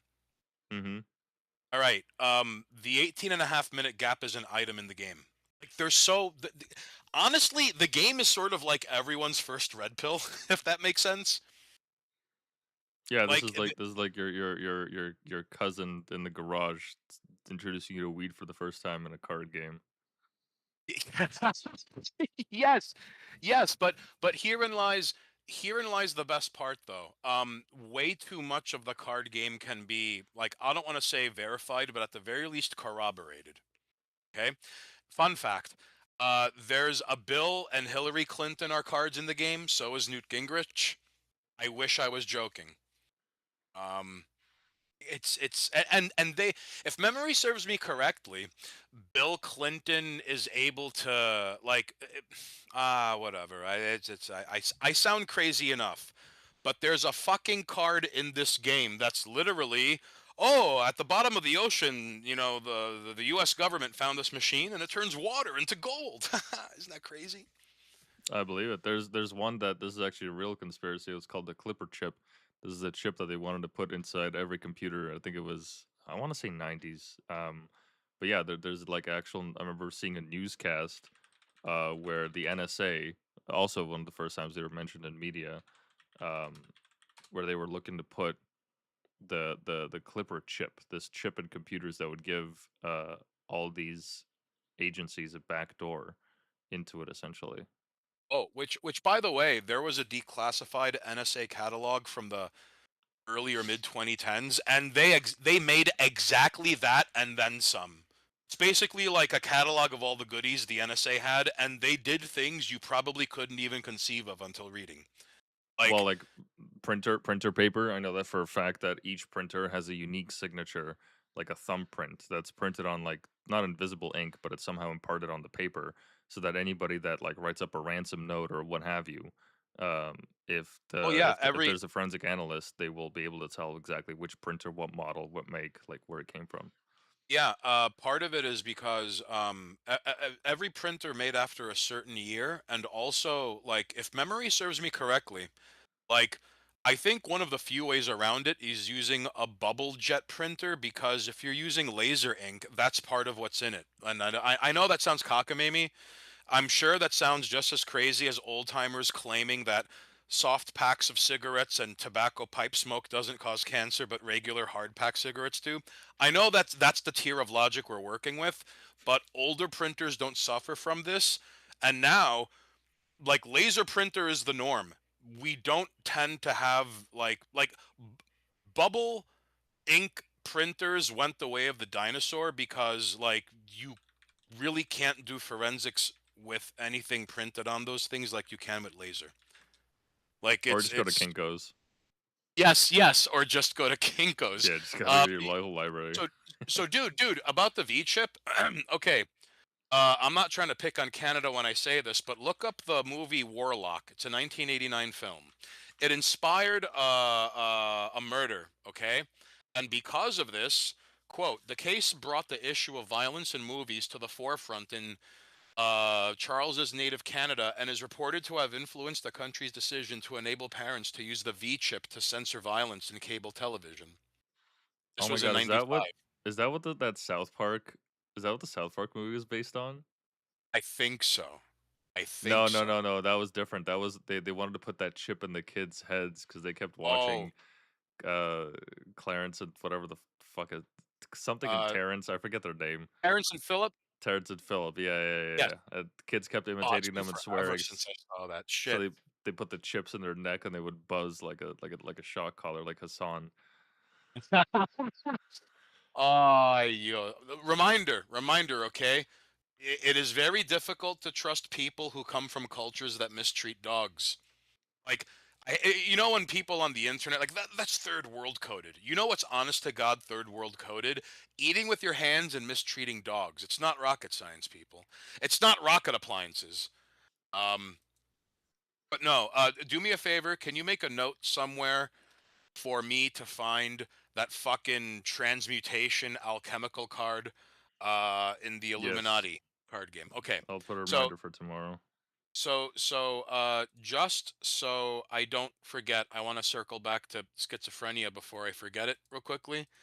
Um doesn't help that the stream went schizophrenic when I joined. Okay, so listen, this Oh, is a we're first chilling. draft. We're chilling. This is the This first is stream back. We're chilling. Thank you. This is a rough draft and it needs serious revisions, but the point of this chapter is the following. There. Remember when there was an uptick in self-diagnosis of women with like autism? Because like, and on top of that, there's some streamer on Twitch, and she's this like cute British chick with like fat tits, and she has Tourette's. And then when Oh, I she know got her. Yeah, popular, yeah. yeah, there was an uptick in women pretending to have Tourette's on TikTok, right? Okay. So I believe the final frontier of stolen valor is going to be young women and e-girls pretending to be schizophrenic. That's the final frontier. That's the last, other than deliberately crippling yourself so you could have like privilege points and be looked upon as special and needing more care. Like, yo, no one talks about this. I have a theory. I can't prove it. But in shitlib parts of my city or wherever transplants congregate and they bring their gay faggoty politics with them and their Times worldviews. Square. Yes, yes, places like that. You will sometimes see older libs or older millennial women and older, like, but they'll have like canes or one crutch because like the disabled is part of the oppression Olympic canon. You Hmm. know what I mean? Like the pyramid. Like, hey, I'm sorry, trans black woman, disabled Native American Muslim refugee has the floor, being disabled, she has, you know what I mean? It's higher on the hierarchy, right? So I'm convinced there are older white bitches that know they can't compete and must be proper footstools, but they're tired of being um, the white female version of Uncle Tom for her politics. So if she fakes being disabled or handicapped and walks around with a cane, she just that removes all not only all targets on her back, but now she's treated preferentially amongst her peers. Like, does that make sense? Oh, absolutely. Yeah, yeah, yeah. Yeah. Yeah. So I so get. so if you ever I get what see, you mean. yeah, so if you ever see an older shitlib woman with a cane or a crutch, like you're not obligated to be nice to her. She'll if you sit next to her and she doesn't like you, she'll probably kick you with the foot that's supposed to be bad, because they don't have secondary or third order thinking with this shit. All right. So the final frontier of stolen valor is going to be e-girls pretending to have schizophrenia. People say most schizophrenics live fairly normal lives, totally ignoring the unequivocal fact that most schizophrenics also die over a decade faster than the average person due to factors such as not nearly enough treatment and increased suicide rates. Schizophrenia is one of the worst illnesses to have. It shaves off about 15 years of a lifespan on average, and it basically takes a full team of people available 24/7 with around the clock treatment, giving comprehensive care to someone with it. In other words, this illness is historically difficult for any modern healthcare system to properly deal with, especially when it involves a grown adult that is more or less harmless to others that probably doesn't want to be under surveillance. The worst part about schizophrenia is that their reality is totally incongruent with anyone else's, even other schizophrenics. And so they feel as if they're just walking on clouds all the time because there's no common ground to communicate their experiences. If you think you'd find listening to a schizophrenic interesting, then you haven't really listened to one long enough. Very often they see connections in things that others don't, which is alienating. And so to them, it feels like everyone else is living in a tiny world, which causes people to romanticize this illness, even though the reality is purely tragic. Let's just put a pin on this for 1 second. Schizophrenics don't think linear in a linear manner. Linear thought patterns are daunting, if not impossible, for them. Linear thought patterns only work insofar as getting smokes and panhandling and self-medicating and avoiding base level lizard brain threats to the self. Hmm. But they do think in lateral ways. So when it clicks and makes sense, it almost sounds prophetic. Like that's Like why. Nostradamus. Yes, yes, because when it clicks, it almost becomes irrefutable proof. Because how the fuck would he know that, Yeah, like why right? was there a book written about a guy that wants to go to Mars and his last name is Musk and Baron Trump is like the maker. Have you ever heard about that? That Yes, conspiracy? yes. Yeah, Oh yeah, yeah, yeah. yeah, yeah, yeah. Oh, bro. One of my favorite versions of that kind of foreshadowing is that a little bit before a decade that the Titanic sank, a guy wrote a book about the unsinkable ship that sinks, and a lot of famous like a John Jacob Astor and a number of like very famous people who are against the establishment of the Federal Reserve died on the Titanic. Everything that could have went wrong on the Titanic. Like, yeah, Do you think it's a Titanic was conspiracy? yeah, Titanic was an inside job. You think the Um, iceberg was in on it? oh, that iceberg. Listen, I'm not saying it was Qatari Berg, money. A Berg, bird. Berg, Oh, Berg. you mean the Ice Shekel Moyle Burgerstein? Yes, yes. Hold on, hold on. In the tunnels. Let's. Oh, hold on. Let me see. Let me see if I could salvage my reputation and find something on the Titanic. Because I While you do could. that, I'm gonna grab a quick piss. I'll be right back. Oh, go for it. All right. So let me see if the Titanic is in any of. Here we go. Oh, here we. Oh shit, son. All right. All right. We're gonna post that. And ba-ba-ba, dun, dun, ba-da-ba-ba, it's the sound of forbidden knowledge commonly found by jerks like me. Dun-dun-dun-dun-dun, singing at a key. White pill peas. Dun-dun-dun, Yeah, we did dun-dun, it. dun-dun-dun. Sorry, I'm just No, no, I you're good. am You're good.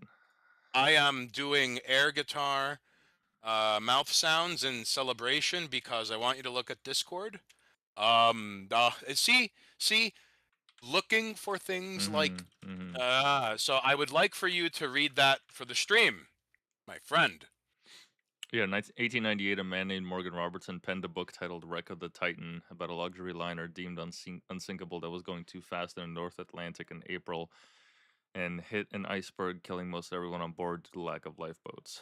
14 years later, this fictional book would play out in real life, exactly down to the name, with the wreck of the Titanic, but this time it would have major political implications. Some of the wealthiest men in the world were on that ship, and some were opposed to the Federal Reserve and central banks. Fact: J.P. Morgan funded slash built the Titanic. Fact: J.P. Morgan was booked on the voyage but canceled at the last second. Strange. Friend Mhm. of J.P. Morgan, Milton Hershey, also What's up? canceled at the What's up? last moment.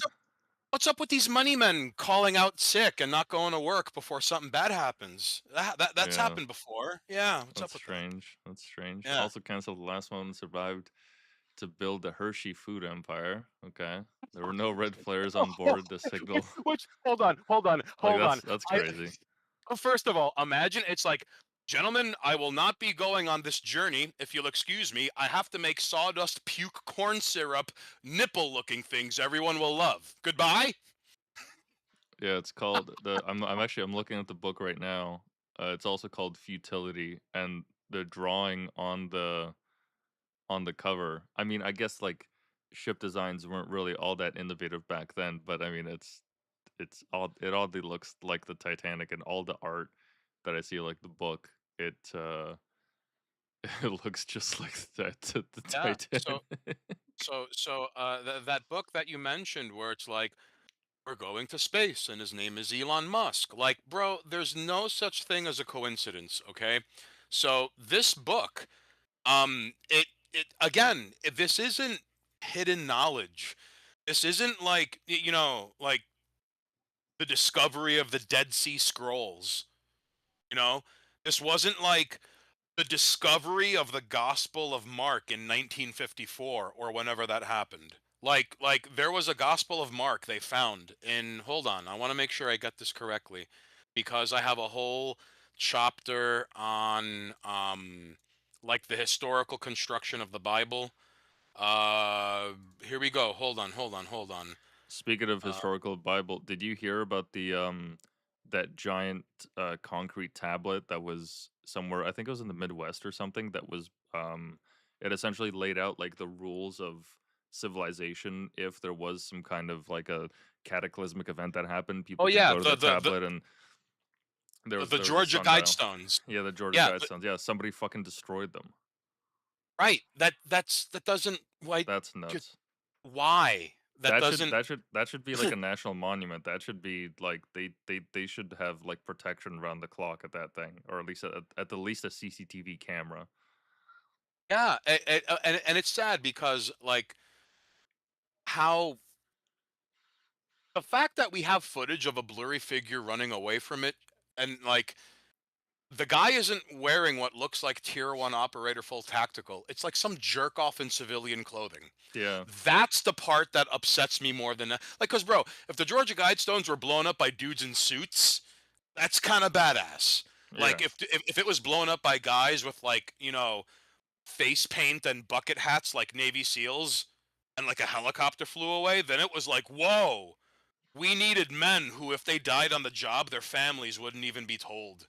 Like Mm. they needed those dudes to carry this out. No, some jerk off in a sweater and jeans. It's just, all right. So the Gospel of Mark was rediscovered in 1958 at the Mar Saba Monastery near Jerusalem. Much maligned since its translation, the work has been vilified not for any explicit doctrine, but for what might be implied and inferred from what little that is included in its remnant pages. To begin with, the fragments of this gospel and the letter in which it is contained point to teachings of Jesus being twofold. That is, that the public teachings, only vaguely described in the Bible, were accompanied by private teachings available only to select individuals through private initiation. So, imagine how long the New Testament has been around. And then in 1958, it was like, hey, we found stuff one of the apostles wrote. Oh, yeah, we can't Indeed. include that. That kind of fucks everything up. Like that's they again, I know I repeat this over and over, but this isn't secret hidden history. This isn't occult knowledge. This can easily be verified in any search engine in a matter of seconds. Okay? So yeah, thank you for allowing me to run my mouth like a crazy person. Let's see. Bu- bu- bu- bu- bu- bu- Oh, by the way, to kind of circle back to that thing I had you read, check this out. There were no red flares on board to signal to any boats for rescue, only white flares that signal a party and that everything is okay. It was the first ship of its kind with the ability to seal decks electromagnetically, which could also seal people below deck. Hmm. Like the whole thing. Oh, the guy who wrote the book was poisoned to death a couple of years after the Titanic sank. The Federal Reserve was formed the very next year. Oh, yeah. Hey, hey, hey, you want to hear something crazy? John Jacob Astor IV, the richest man in the world at the time, a friend of Nikolai Tesla and an outspoken opponent of the creation of the Federal Reserve, Astor gained his wealth in part as a real estate builder, investor, and inventor. Other prominent Federal Reserve detractors, such as Benjamin Guggenheim and Asa Strauss, also died on board. Big think hours on this thing, huh? So again, this is so yeah. This is part of the reason I've been digging through my computer because these are things I want to put in my third book. And not to sound egomaniacal or anything, but stuff like this, again, it is not hidden, obscure, forbidden, secret knowledge, but this allows me to go first in a way. Like I was the first Yeah. guy to commit this to print, you know? Um, and also, like, obviously, I'm not the first by, telling people schizophrenia Bible. Right. I'm not, but I have to put it in the book. It's important. Let's see. I am trying to find the fucking cannot replicate academic research thing I saved. On Well, fuck. even that research, even if you don't end up finding it, I remember this was I think this was during it's either during or before COVID. Brett Weinstein went on the Joe Rogan podcast, and this really should have gotten wall to wall coverage, like many of the things that we're talking about here, but just kind of went under the radar. Um, Brett Weinstein essentially laid out how we're all familiar with how uh, most medication, anything that's really going to be applied to humans, is tested on animals first, and mice being like the one of the more common test subjects. Cheap to make, can make millions of them, no problem. Mhm. The problem is that these mice have to be genetically engineered to a certain extent. And Brett Weinstein broke down that there's something in the genetic sequencing of their bodies that fundamentally alters. the research results when they're given certain drugs. So we're not even dealing with like, mice that they find in the wilderness. These are lab rats. They breed them to a certain extent. They know exactly what kind of genetic predispositions they have, but that this was done on purpose or seemingly on purpose. Because when Brett Weinstein like brought this up, he's like, "Hey, it's kind of weird that these mice have a predisposition to this, but they don't have a predisposition to that. Like why is that? Shouldn't we be starting with a as close to a blank slate as possible to make sure that we have the cleanest results possible?" And he was Yes. basically just told to fuck off by academia, which is crazy because like now that puts into question everything. Like literally every study that Well, that's yeah, ever come and into existence. in a way, it's really hard not to look at it as like, yeah, I'm sure you've seen that Stone Toss comic of like, oh, so how will this increase the sale of burgers? Burgers? It's like, so Yeah. then how do we determine the experiment from the control group? Control group? Like that's just it. That's, no, it's and again, like this is a running theme. Just what happened with Henrietta Lacks just happens to be the worst implication of it all. But no, even down to studies with mice, it's like it's terrifying when you learn how pervasive this is. You know, um, I wouldn't be surprised if there was academic. Well, first of all, no one ever brings up how um, the finagling of what is healthy and what is not healthy is like, for example, uh,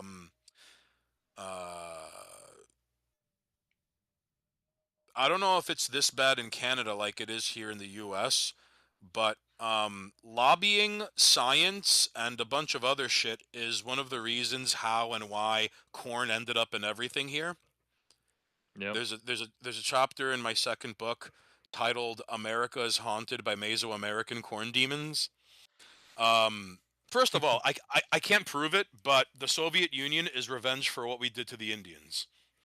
I don't know how revenge manifested in your country, but the Soviet Union and everything it incurred that is still in motion today, especially eating away at the West, that is revenge for what America did to the Indians. First of all, there's something uniquely inherent and fucked up and violent about my country because if you ever read stories about cryptids in Europe, it's like, hello, I'm the gnome. I'm here to give you gifts. Haha. And American cryptids in the woods possess you and eat your body and haunt your loved ones in their dreams until death and become their slaves in the afterlife. Like, even our woodland fairy spirits are things from Doom.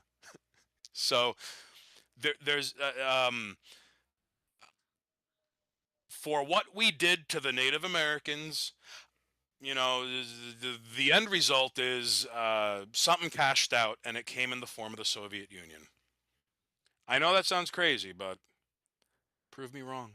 Anyways, and part of the ordeal, corn. Like, we took like, look at what we did to maize. All right. Corn should not So be subsidized. There's no reason why it should be subsidized. Like there's no, absolutely no no, reason why the government is subsidizing corn. Like it's cheap to no, grow. no. Corn should not be fucking fed to cows, but in my country, they eat corn in their. Uh, okay. Uh, can I send you something about corn By real all means. quickly? And because I know I'm buying time to find this fucking academic research thing, but it's very important. Look, the fucking NWO card, that can easily be verified. That's not it's and I'll get to the schizophrenia later, okay? But I need to fucking find this. And in the meantime, I would like to send you something. Look, just you shared it with the space. Hopefully, the thing about the Titanic. You don't have to read it, but I'm gonna send you something from my second book, Mesoamerican. Yeah, I'm just looking Here up we Corn uh, Corn Hub. Okay, so I would like for you to read something um, to the space. Okay, if you don't mind. Yeah, by all means. All right, hold on. There you go. There you go. I'm gonna send the second. It's not the second half. It's like the last paragraph or so. Well, the last two paragraphs. Okay. So there you go. Whenever you're ready, White Pill. In the two last paragraphs there. Oh no no no. Just well, hold on. Well, that's the whole chapter. It's just easier to open in fucking Word. It's only a page and a half, but it like um lobbying and you see because ladies and jerks, we're talking about scientists and research. Scientists and research had a big hand, multiple hands in getting corn in everything in my fucking country. It is impossible to avoid corn unless you avoid supermarkets. I'm not joking. Even the gel capsules that carry medication in them, you know what is made up of those gel capsules? Fucking corn. It's in Yep. shampoo for fuck's sake. Okay, so if you don't mind sharing with the space, I'm Yep. sorry. No, no, you're good. You're good. America is cursed by Mesoamerican corn demons. It's pretty much in everything at any supermarket here in the United States. Corn is not inherently bad. There's a lot to be said about it.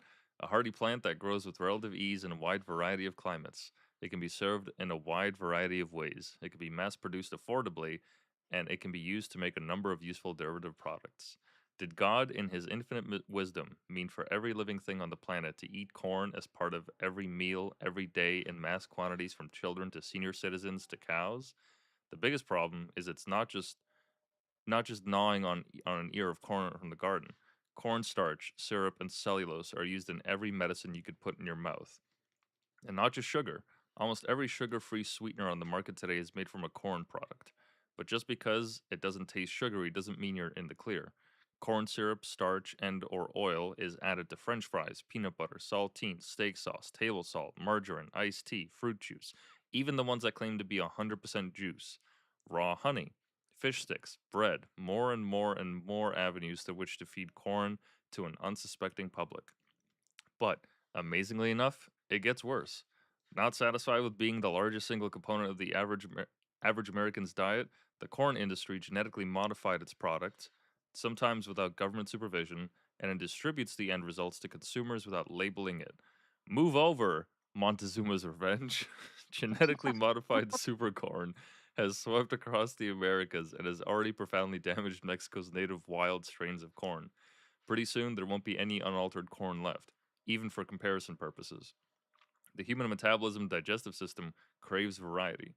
Too much of the same thing is bad, especially when that thing, corn, is so indigestible that unprocessed kernels will pass untouched through your entire digestive system to emerge whole and unscathed in your doo doo feces. In this paradigm, people are only a little better off than cattle. Almost every chicken, pig, cow, in the USA is fed corn, even salmon. Alas, these animals can't properly digest a diet of all corn, not to mention the massive amounts of pesticides used to make it bug free. The most obvious health effect of corn glut is obesity. Granted, with a few exceptions, most people who are overweight have only themselves to blame. But we live in a world where the food industry spends millions of dollars marketing sugar, aka corn syrup, to preschoolers. Food manufacturers hire people with doctorates in child psychology to help them outsmart 4-year-olds and their parents. The worst culprits are what's expressly for kindergarten kids. The processed sugar game leads to its own complications, including hyperglycemia and hypoglycemia. The symptoms for each of these disorders, interestingly enough, can be alleviated by eating more sugar, much like the symptoms for heroin withdrawal can be treated by taking heroin. For the record, Terence McKenna argued that the effects of sugar on the body and withdrawals match what can be considered the drug response dopamine reward system firing off frying of neurons and withdrawal. Terence McKenna Absolutely. argued that. I believe there's a lot of truth to that. But go on. I'm sorry. I'm sorry. No, no, you're good. You're good. An unknown number of people additionally suffer from corn allergies. The reason the number is unknown is that it's difficult to remove all the corn from your diet to test the premise, especially if you eliminate corn fed meat and corn treated meat products. And if you somehow succeed in doing so, you will find that you have incidentally removed virtually everything else from your diet as well. So, what does the future hold? More corn, in all likelihood. The US government is putting out something on the order of fewer billions than usual, thank Chinese lung herpes, in farm subsidies this year, the most concentrated portion of which goes for corn. The George W. Bush administration Health and Human Services Director Tommy Thompson, the fatty porky puke formerly in charge of keeping the nation healthy, told I ABC I News I'm sorry, told but yeah, like I deliberately made fun of because remember last decade where like the health ministers were all 400-pound cheesecake elemental butter golems in like the they EU? still are. They still Yes, are. yes. So the Department of Agriculture looked like a guy who ate ribs 5 times a week. Like it was the weirdest thing. Like it's one thing when you're like John Candy fat jolly. It's another thing when you're like sickly fat, right? Like yeah. So this guy's a fucking fatty porky puke. Um, like like uh, look, either commit to being fat or don't. And he's in that weird nebulous area where you're like, no, no, you stand at weird angles and dress in layers and to hide your titties and fat. That's him. oh yeah. You see, he explained the subsidy programs are things that are done through Congress. He didn't complete the thought, but I'll do it for him. Don't worry about it. Amber waves of grain my ass. It's not some vast, overreaching, menacing conspiracy. It's part of everyday life for most of us in this country. At this point, it's just in the backdrop of other things in our lives that are mostly out of our control. Among the things that come to mind when the words, we don't have to live like this, corn found in everything here, corn found in everything here in the United States is the unspoken worst. Yeah, That I sounds familiar. and Yeah. there you go. Real quickly, um, I found this looking for this gem. I had no idea how borked Canada's economy was and how much of a monopoly stranglehold Oh, yeah. certain business entities have. So screen caps like this were the first time I ever heard anything about it, and then asking Leafs about it. Each and every single fucking one was like, "Oh yeah, and it's worse than that," and then they elaborate on it. So Yeah, that's um, true.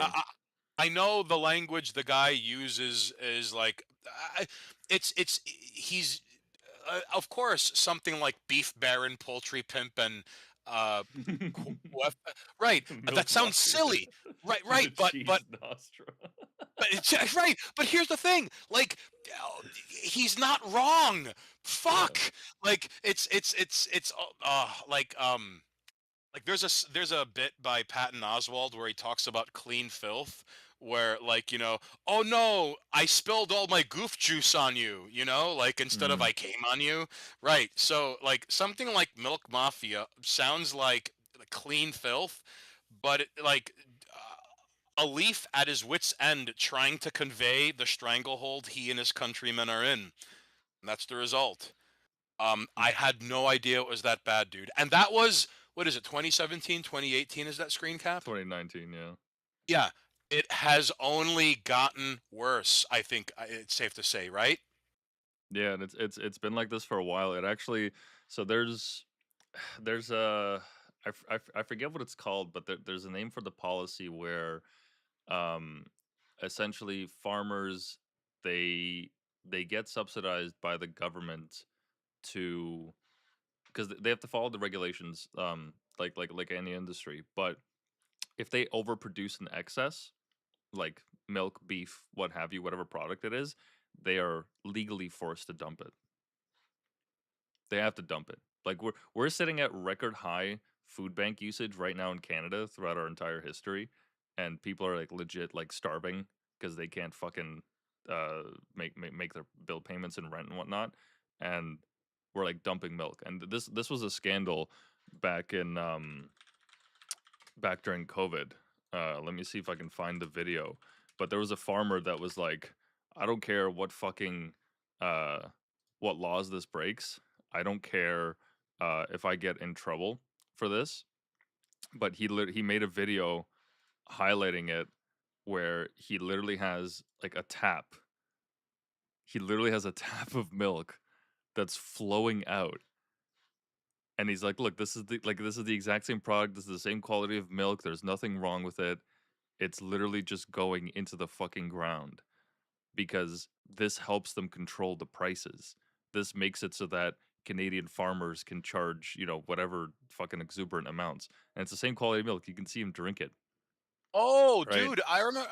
It's not just with milk too, and I'm glad the anon that posted this mentions, it's beef and poultry and whatnot. But I remember seeing a special where there were these like French Canadians, and they were like, "Yeah, we've been harvesting maple syrup our whole life, and we just like we drive a nail into it and put a bucket under the nail, Mhm, and we just mhm. collect the sap that way." And now, evidently, that's against the law. Like that's even I wouldn't be surprised.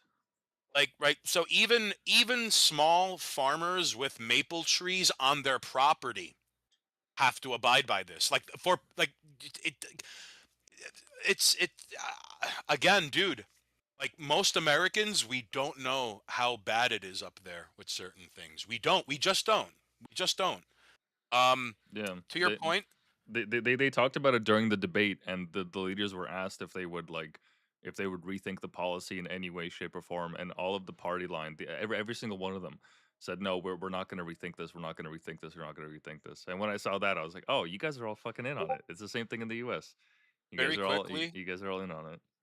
I shared something in Discord. A chapter in my second book is basically it's Terry Fox is a Highlander witnessing the Yeah, decline and yeah, yeah. I fall of remember. Canada one day at a time. And I there's remember you one mentioned it section too. going, Terry hobbles past farmers in Ontario dumping out milk to inflate the prices, and they all look away like guilty children caught doing something very wrong for the first time in their lives. He stops to tie his sneakers. They run off screaming. Yeah, Like that, and you know what, dude? Like, part of the reason I part of the reason I included that is there's a line in the first book to the effect of life is too real for some people, so you have to fictionalize it so they can laugh or go, damn, that's a good point. So like for example, this is some look, I joke about a lot, but I never lie. In this chapter, if you'll allow me to read to the space, I believe Trudeau's brother was killed. He didn't die in a skiing accident.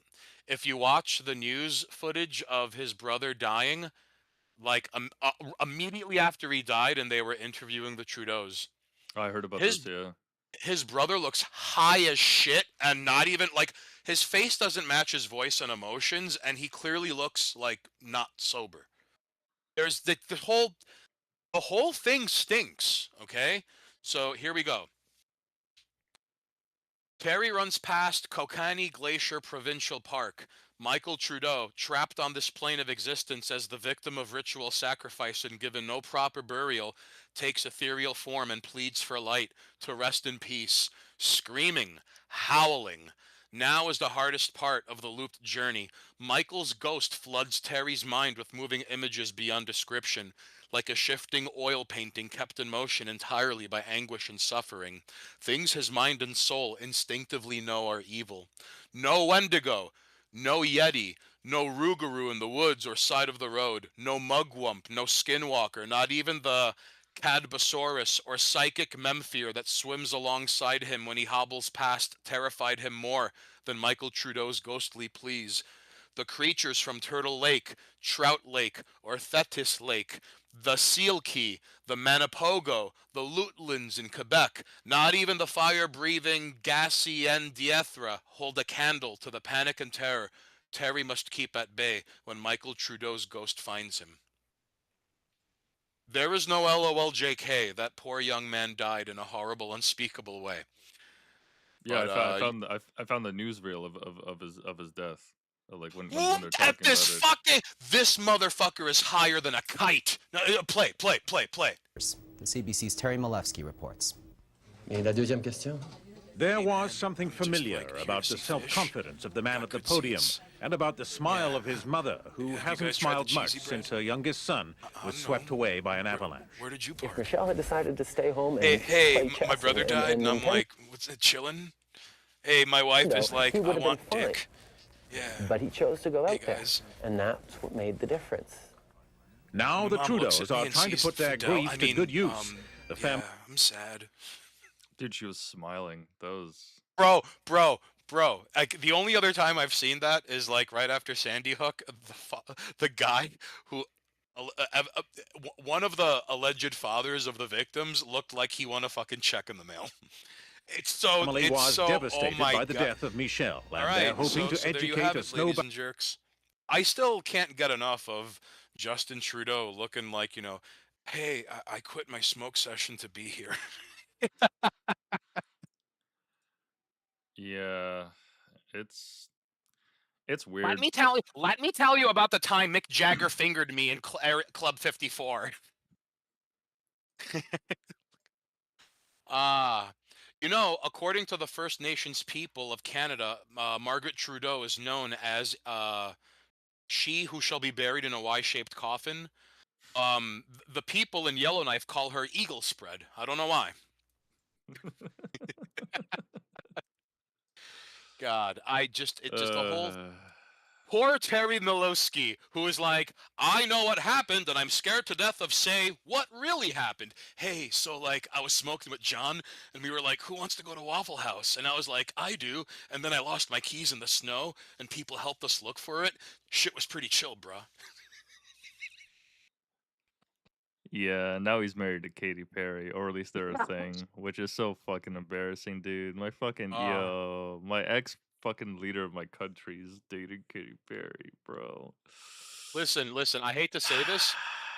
I don't know if it is the most evil or most cursed timeline, but it is the most entertaining timeline so far. I mean, you know what? I gotta give him props. He's dating an astronaut, so maybe that's maybe that's actually not the worst thing. Oh, it's true. I mean, I look. There are women are irresistible to his charm, just like Papa Fidel. I like Uh, how I like how there's a law in place somewhere, like a psychic law, where we're not allowed to call people by their real name. Like for example, like it's one thing when this happens in show business, but like John Stewart Leibowitz goes by John Stewart. hmm You know, Mayor Bill De Blasio. Oh, this guy is what is Warren Wilhelm Jr. Yeah. Okay. This is my favorite one. This is my favorite one. Um, the voice of Telemundo. Okay, the guy who goes go right, like that's because of Don Francisco. Okay. The host of Sábado Gigante. Motherfucker's name is Mario Luis Krutzenberger Blumenfeld. Hold on. It gets better. It gets better. Hold on. Carlos Mencia. All right. Ned Arnell Holness Mencia. Like, right. Like, we're not allowed to call people. Right. And, do me a favor. I don't know if you could use your AI tech slave to look it up. But there's a lot of photographic evidence that like someone who worked in the royal stables or some shit is Prince Harry's father because he does not resemble Prince Charles. He looks exactly like the ginger who worked at Buckingham Palace at the time, and there are no gingers in the royal family, and he's the only ginger. But yeah, let's pretend Charles is Harry's father. Right. So, like, we're not allowed to talk about that. Why are we not allowed to put a side-by-side picture of, look at his fat ass. Why are we not allowed to put a side-by-side picture of Fidel Castro and Justin Trudeau? Um, yeah, like it's, Yikes. you tell me he's Prince Charles's son? No, no, no, it's just no. Make a That's note. interesting. Make a note. Remind me to look for the NWO card. Remind me to look for my Margaret Trudeau as a whore infograph. Okay. You would definitely need an infographic to map that out, that's for sure. Yes. Don't take it from me.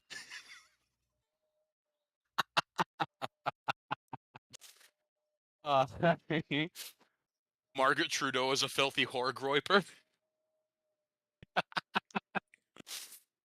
Uh, You know but, that our current prime minister is essentially like your equivalent of the BlackRock CEO? oh Like yeah, he's they a money man. Well, he's not just the money man; he's the money man. And when they were disclosing his conflicts of interest, they found like 200 something plus. So they recently, like a week ago, they carded one of the guys from Brookfield, which is the fund where he used to be the CEO of. They carded him out and they said, "Look, okay, so even though he's put his assets in a blind trust and all that, um, anything that is like a bonus financially, any benefit that Brookfield gets as a result of these policies, would that not be considered like a benefit to him once he gets out, once he gets those shares?" And the guy begrudgingly, Mm. he's like, "Yeah, not in so many words, but yeah, basically." And when you have that many conflicts of interest, like you can't even, I mean, anywhere he throws a fucking rock, it's gonna land on a conflict of interest anywhere that he spins. So it Oh it yeah. is it is bewildering to me that people thought that this guy was gonna fucking fix anything. How he just tricked the boomers into voting for him. It was nothing short of a fucking magic trick. Because here's a guy that like barely spent any time in Canada, comes out of fucking nowhere. Next thing you know, he lands the fucking prime minister's office. He didn't even have a riding where he was a member of parliament, and they had to give him one. They forced some guy to step aside and they gave him a riding that was like a shoe-in that he was gonna win guaranteed. And then turns out the guy's son who stepped aside ended up working for one of the subsidiaries under that's owned by Brookfield. Wow, what a coincidence. What Oh a, shit. That's what a fucking What's that? coincidence. If I could use a term for that is coined by my brothers and sisters up north, I believe the appropriate nomenclature is that it's very greasy. Yeah, Um, that is very it's greasy. it is because first of all, like when people think of BlackRock and Vanguard, all right, BlackRock. I would argue Blackstone Capital is playing SimCity with America. Like that's the only way I know how to describe it. Yeah, Okay. buying all the homes, yeah. So, but then, like, kind of like how we were talking about, like, government agent, like the DIA, like, they're so insidious, you've never heard of them, right? It's almost like, look, there's a cliche in like spy and military movies where like, hello, my name is General Badass and and I'm from NSA. What? No such agency. Right, right. So like the most innocuous sounding pussy investor names are usually like like, hello, I'm best friends with Larry Fink. Also, I run Canada. I work for a company that I used to work for a company that's not as threatening as the Vanguard Group. Suckers. Like and I was wondering when this would happen because like look, this has been happening on a small scale. First of all, I'm glad you bring up this cocksucker duping the boomers, but here in New York City, Michael Bloomberg was like, hello, I'm a trillionaire. I'm the reason Bloomberg News is here. Yeah, I'm going to be mayor. I can't tell you how many boomers, even 155 IQ boomers, were like, yeah, he's going to run the city like a business. He'll be good for the city. And he simply exacerbated and helped perpetuate the most egregious gentrification, among other things I've ever seen in my life. And then he left the city in worse shape than it was in. The current commissioner of the NYPD is literally a rich bitch nepo baby. She never she's the first commissioner that was never even a cop. Like Legendary. Mayor Bloomberg was the first mayor in New York City's history that never held public office before that. His qualifications were I have money. He had so much money he didn't even need to raise campaign funds. That's Good it's enough. cockamamie. Right, right. So I was wondering when this would happen on a larger scale, like the governor, or like there are variants of this, like fucking governor of Minnesota, Jesse Ventura. Right. Okay. Well, he was a pro wrestler, not as insidious. Okay. Not. Arnold Schwarzenegger. He was the governor of California. Hmm. Uh, Greasy, but not as insidious. I think the Enron scandal happened under his watch. Okay. That being said, this is prime minister. This is like, all right. This is gonna sound so gay and dumb. Like, when you play, if you ever played World of Warcraft and Hmm. you played PvP, right? You ever play World of Warcraft? No, no, no. But I'm Okay, familiar with okay. it. All right. So in World of Warcraft, like when you play PvP, you're slotted in your level cap. So like, you know, I left before the level cap was bumped up to 70. But like, you know, even if you're in the levels 51 to 59 for PvP, you know, it progressively gets more and more and more and more, right? Right. Mhm. Once you get to level 60 PvP, it's like you're playing in a different dimension. It's like you're playing with a complete different set of rules, a complete different skill cap, right? So, like, it's not a one-to-one analogy, but like that's the level of hello, I'm in charge now. Why? I have money. Like just like again for like mayor, like it's feasible as a governor or a senator. Okay, this is a leader of a country. Like I still like I and like and white pill. You'd think that this would be a point of discussion. No, No, just a footnote. it's terrifying and much like Trudeau. I'd like to believe that I think Trudeau's last victory or the last two victories, he didn't even win by a majority votes. No, and He neither was this government a majority. And then also this government, there was an MP, I think two of them actually, that crossed the aisle. So even though they got elected on being conservatives, and that's what people voted them to, do their job and to look out for their constituents because they had conservative values, they crossed the Mm. aisle during the recent or just before the budget vote because the liberals were, I think, 4 seats away from having a majority. And if they have a majority, they could just shove everything through parliament, and conservatives can't stop them. They could just kind of filibuster and try their best, but they can't really do anything to stop them. So we had two MPs that like straight up just turned their back on the people that voted them in for reasons unknown, and just said, "Fuck it, I'm just joining the complete opposite party from my belief system because reasons," which like should absolutely, I don't know, not be illegal, but like you can't just fucking do that. Like what the fuck? How Oh is yeah, that allowed? that's kind of uh that happens occasionally, but it's almost always never for a good reason. And where like what I forget, but like there was a who the fuck was it? The Lieberman? I don't know, but Oh yeah, yeah, basically yeah. like he was like he was like, all right, fuck you guys, I'm joining the other party, and he continued to be an even bigger stick in the mud than he was. Like but right, like you know, like imagine basically going, I am an ideologue, talking head mercenary, and political parties mean nothing to me, and their constituents are like, hell yeah, brother. Whoa, he's a renegade. He's a maverick. Like that's the no, like that's so again, greasy, Very greasy. greasy, very greasy.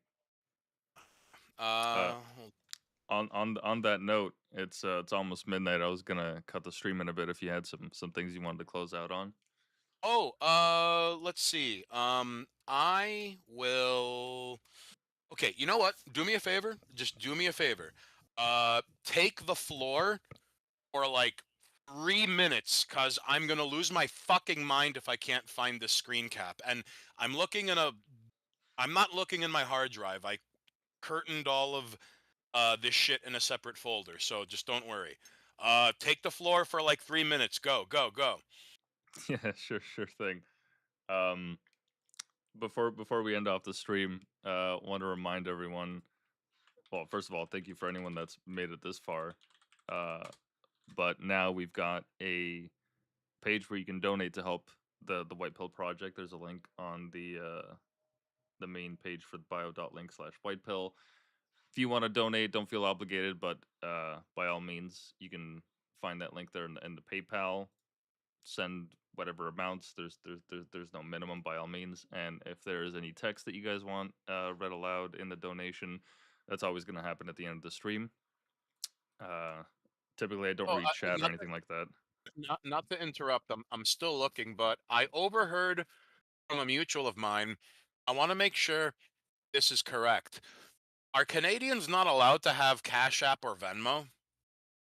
We have something different. It's called e-transfer. where it's like no fees and it's between banks. So there's no app or anything like that. You just send it like through your bank. Mm. Yeah, But yeah. no Cash App or Venmo. Not that I'm aware of. I mean, I don't know if like how that would work with Canadian banks. I don't think it's a law, but people will just say like, "Oh, just e-transfer me," and they'll do it through their bank directly. So there's not like a separate app that you would use for that. Okay. Okay. So my bad for interrupting, but um I uh I am curious. Do you accept crypto? Uh, I am working on setting up a wallet. The issue is that with the Canadian government being the cuckery that it is, they want to snag every single fucking tax dollar from you. So, not that I'm saying that I am evading taxes by any means. No, of course not. I would never do that. I am a good Shapas goyim. I would never do that. Um, but we I we are a pro tax paying IRS sponsored by TurboTax Stream. Yes, we certainly are. That's right. That's right. No, I pay all my taxes, but I am working on having the stream accept crypto in a legal way that is compliant with all tax regulations in Canada. Hint, hint. Uh, yeah, I'm it's in progress. It's in progress. Okay, okay, excellent. Oh, do I wanna? Oh, okay, again, and I don't want to keep you tied to this fucking stream, but just so I could look, not to be like this is proof I'm looking. No, again, I would like to send you a Canadian themed, because again, until reading this, I didn't know it was like that. Can you please share that with the stream? Oh yeah, this is absolutely true. Yeah, just a friendly reminder that Syrian refugees get the equivalent of $408,000 per year thanks to Cookdo. They also get free And dental. that's in 2018 dollars too. Mm-hmm. Okay? Mm-hmm. I'm sorry to interrupt. Sorry to Yeah, interrupt. they also get free dental. Canadians do not get this, and platinum healthcare with everything covered. No fees and immediate access to a family doctor, where Canadians have to wait 5 years or so to find one. They also get free prescriptions, but I'll exclude it from the refugee Gibbs mathematical model. Uh, so yeah, housing 5,000 a month sounds about right. Refugee money 2,000 a month. Yep. The Canada Child Benefit. Yep.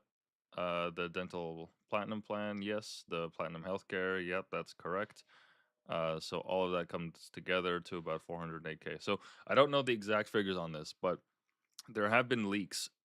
And I'm not going to be able to find the screen caps now, but there absolutely have been leaks where people have stumbled upon these different documents where Canadian refugees do get an absurd amount of benefits, um, to the tune of, I mean, billions of dollars a year. And actually got so bad that I think it was, I forget the dollar amount, but Olivia Chow, our lovely mayor, um, she pleaded with the federal government to give them more funding for refugees and illegals, because if they didn't fork over an extra couple hundred mil or bill or whatever the amount was, that we were going to have to start raising land taxes on people in Toronto, if not Ontario. So yeah, this is an absolutely true like thing that happens. They do get an exorbitant amount of money. Um, and the interesting thing about Syrian refugees, there was a statistic that I remember. It was like 1 in 5 or like 1 in 6 since coming to Canada 10 plus years ago or so are still not unable, but are still unemployed. So whether by Wow. choice or not, they are legitimately like just not even working. So And it's true. it's kind of scary because uh fraud carried out by entire ethnic voting blocks is a dirty secret that is the hallmark of overwhelmingly like left or liberal politicians. Um, that being said, uh, Canadian politics are tricky because you would think conservatives would be pro-gun, anti-abortion, but in Canada they're not. They're almost just like liberal light, right? So, Mhm. but that being said, okay, um, like here in the United States, I'm sure you've seen a lot of grumblings about this. Um, the Somali refugees in Minnesota, Yes, yeah, like, talking about, they were claiming autism or something, and they were getting, benefits for it. I remember, yeah. yeah, and what's scary is if you are to take the total culmination of payouts to Somali immigrants, you probably could have made like, I don't know, 2 nuclear reactors by now. You probably could have made 1,000 hospitals, 10,000 schools. It's terrifying. So all right, the bad news is I cannot find the academic research screen cap, so I am going to jump off the roof of my building. You want to say anything before I go? No, but here's a screen cap that I found of an official government document where it says the average cost per room across all sites where they sometimes they have them up in hotels or in like Yeah. different residential areas is 140 per night per room in January 2024. So that's 140, like, let's, even if it's like, I mean, how many rooms in a hotel or how many rooms in a unit, and then that's just one complex. That's not even considering the other complexes, and then that's also just in one town. That's not even considering the province. It's not even considering the nation. So yeah, absolutely. These people are getting exorbitant amounts. You know what? Let me. This is actually, this is the best way to cap it off, because I know this will open a can of worms, and we could go into it all night. But there was a report. Um, I'm gonna do the due diligence and find it. Um, report by the Mounties that stated if Canadians knew just how bad they have it, they would revolt. There was a report that, in not so many words, basically said if Canadians were more acutely aware. Yeah, here it is. Secret RCMP report warns Canadians may revolt once they realize just how broke they are.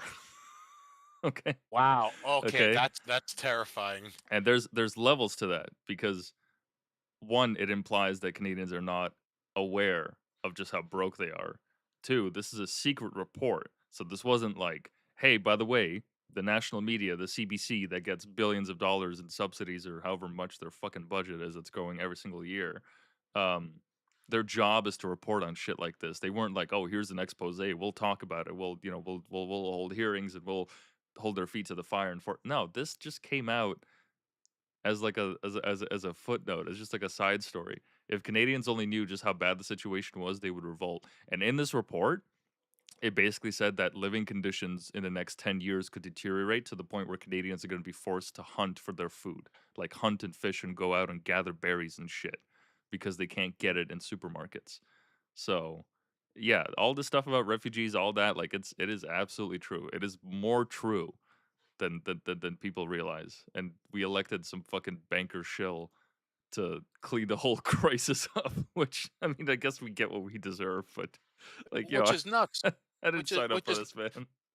which, you know what? Just one last note, and then we have a moose. I've always found it fascinating that there's a weird cognitive trap with people that often affects management and those who end up in like positions of seniority, and where it is believed that, wow, look at whitepill, he's in the 3D printing factory, he's the best 3D printer we have, let's make him the boss.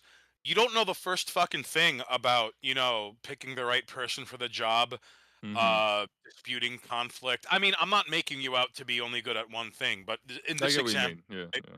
Right. So there's a weird cognitive trap, and where like this guy made millions. Why shouldn't we put him in charge of a country? Mm. Like which that hurdle is not very difficult for a surprising amount of people. And again, it make I could see that happening in a city because it happened in mine. But then when it happens as the head of the police of New York City, that's a bit worrisome. And then when it happens as prime minister, oh, like what's next? Like, bro, I hate to include me in the screen cap. Your next prime minister is going to be an ex World Bank or IMF member. Include me in the screen cap. Absolutely. Yeah, yeah. No, I bet. Well, 100%. well, I'd bet all my maple bucks on that. That's for sure. well, well, listen. Send me those notes that I hassled you to make, and I gotta look for this academic research screen cap, or I'm gonna lose my fucking mind because I need it in the book. But anyways, dude, thanks for having me on. I hope the rest of your week is seamless, if not as BS free as it could get, my friend. Yeah, likewise to you. Thank you for hopping on the inaugural stream. It's good to be back. I don't know how long this fun is gonna last. I haven't triggered any of the X landmines just yet, and I did pay for the $10 verification, so we'll see just how far I can stretch that. But yeah, Oh, here's hoping I'm here to stay for a while. I will say it is kind of sad how like the blue check mark is just so you could use the site as intended. Yep, Because I couldn't stream if you without it. yeah, if you don't have a blue check mark, like your replies are naturally deboosted, your reach is Yep, neutered. Like, okay, there's the only way I know how to describe it. Like, you know, when there's a game and you could get it for free or you get the full version, like you have to pay to use the full version of the site and app. Like yep, that's yep. I. All right. Anyways, look, White Pill, buenas noches, ladies and jerks who stuck around and listened. Thank you. Have a good night. Sorry I made you all think I'm crazy, but I could back up almost everything I say. All right. And I gotta look for this academic paper. It's driving me nuts. You know what? You know what? Uh, one last note. White Pill, if and when you have a chance, just look at the cards of the NWO Illuminati card game. Someone did their due diligence and uploaded every one. You might be able to find it. And if you find it before I do, please send it my way. Will do, will do. And yeah, thanks It's again no for joining rush. me. It's no rush, but look at the cards of that game and try your hardest not to say wow. Buenas noches. I'll smell you later, man. Be safe.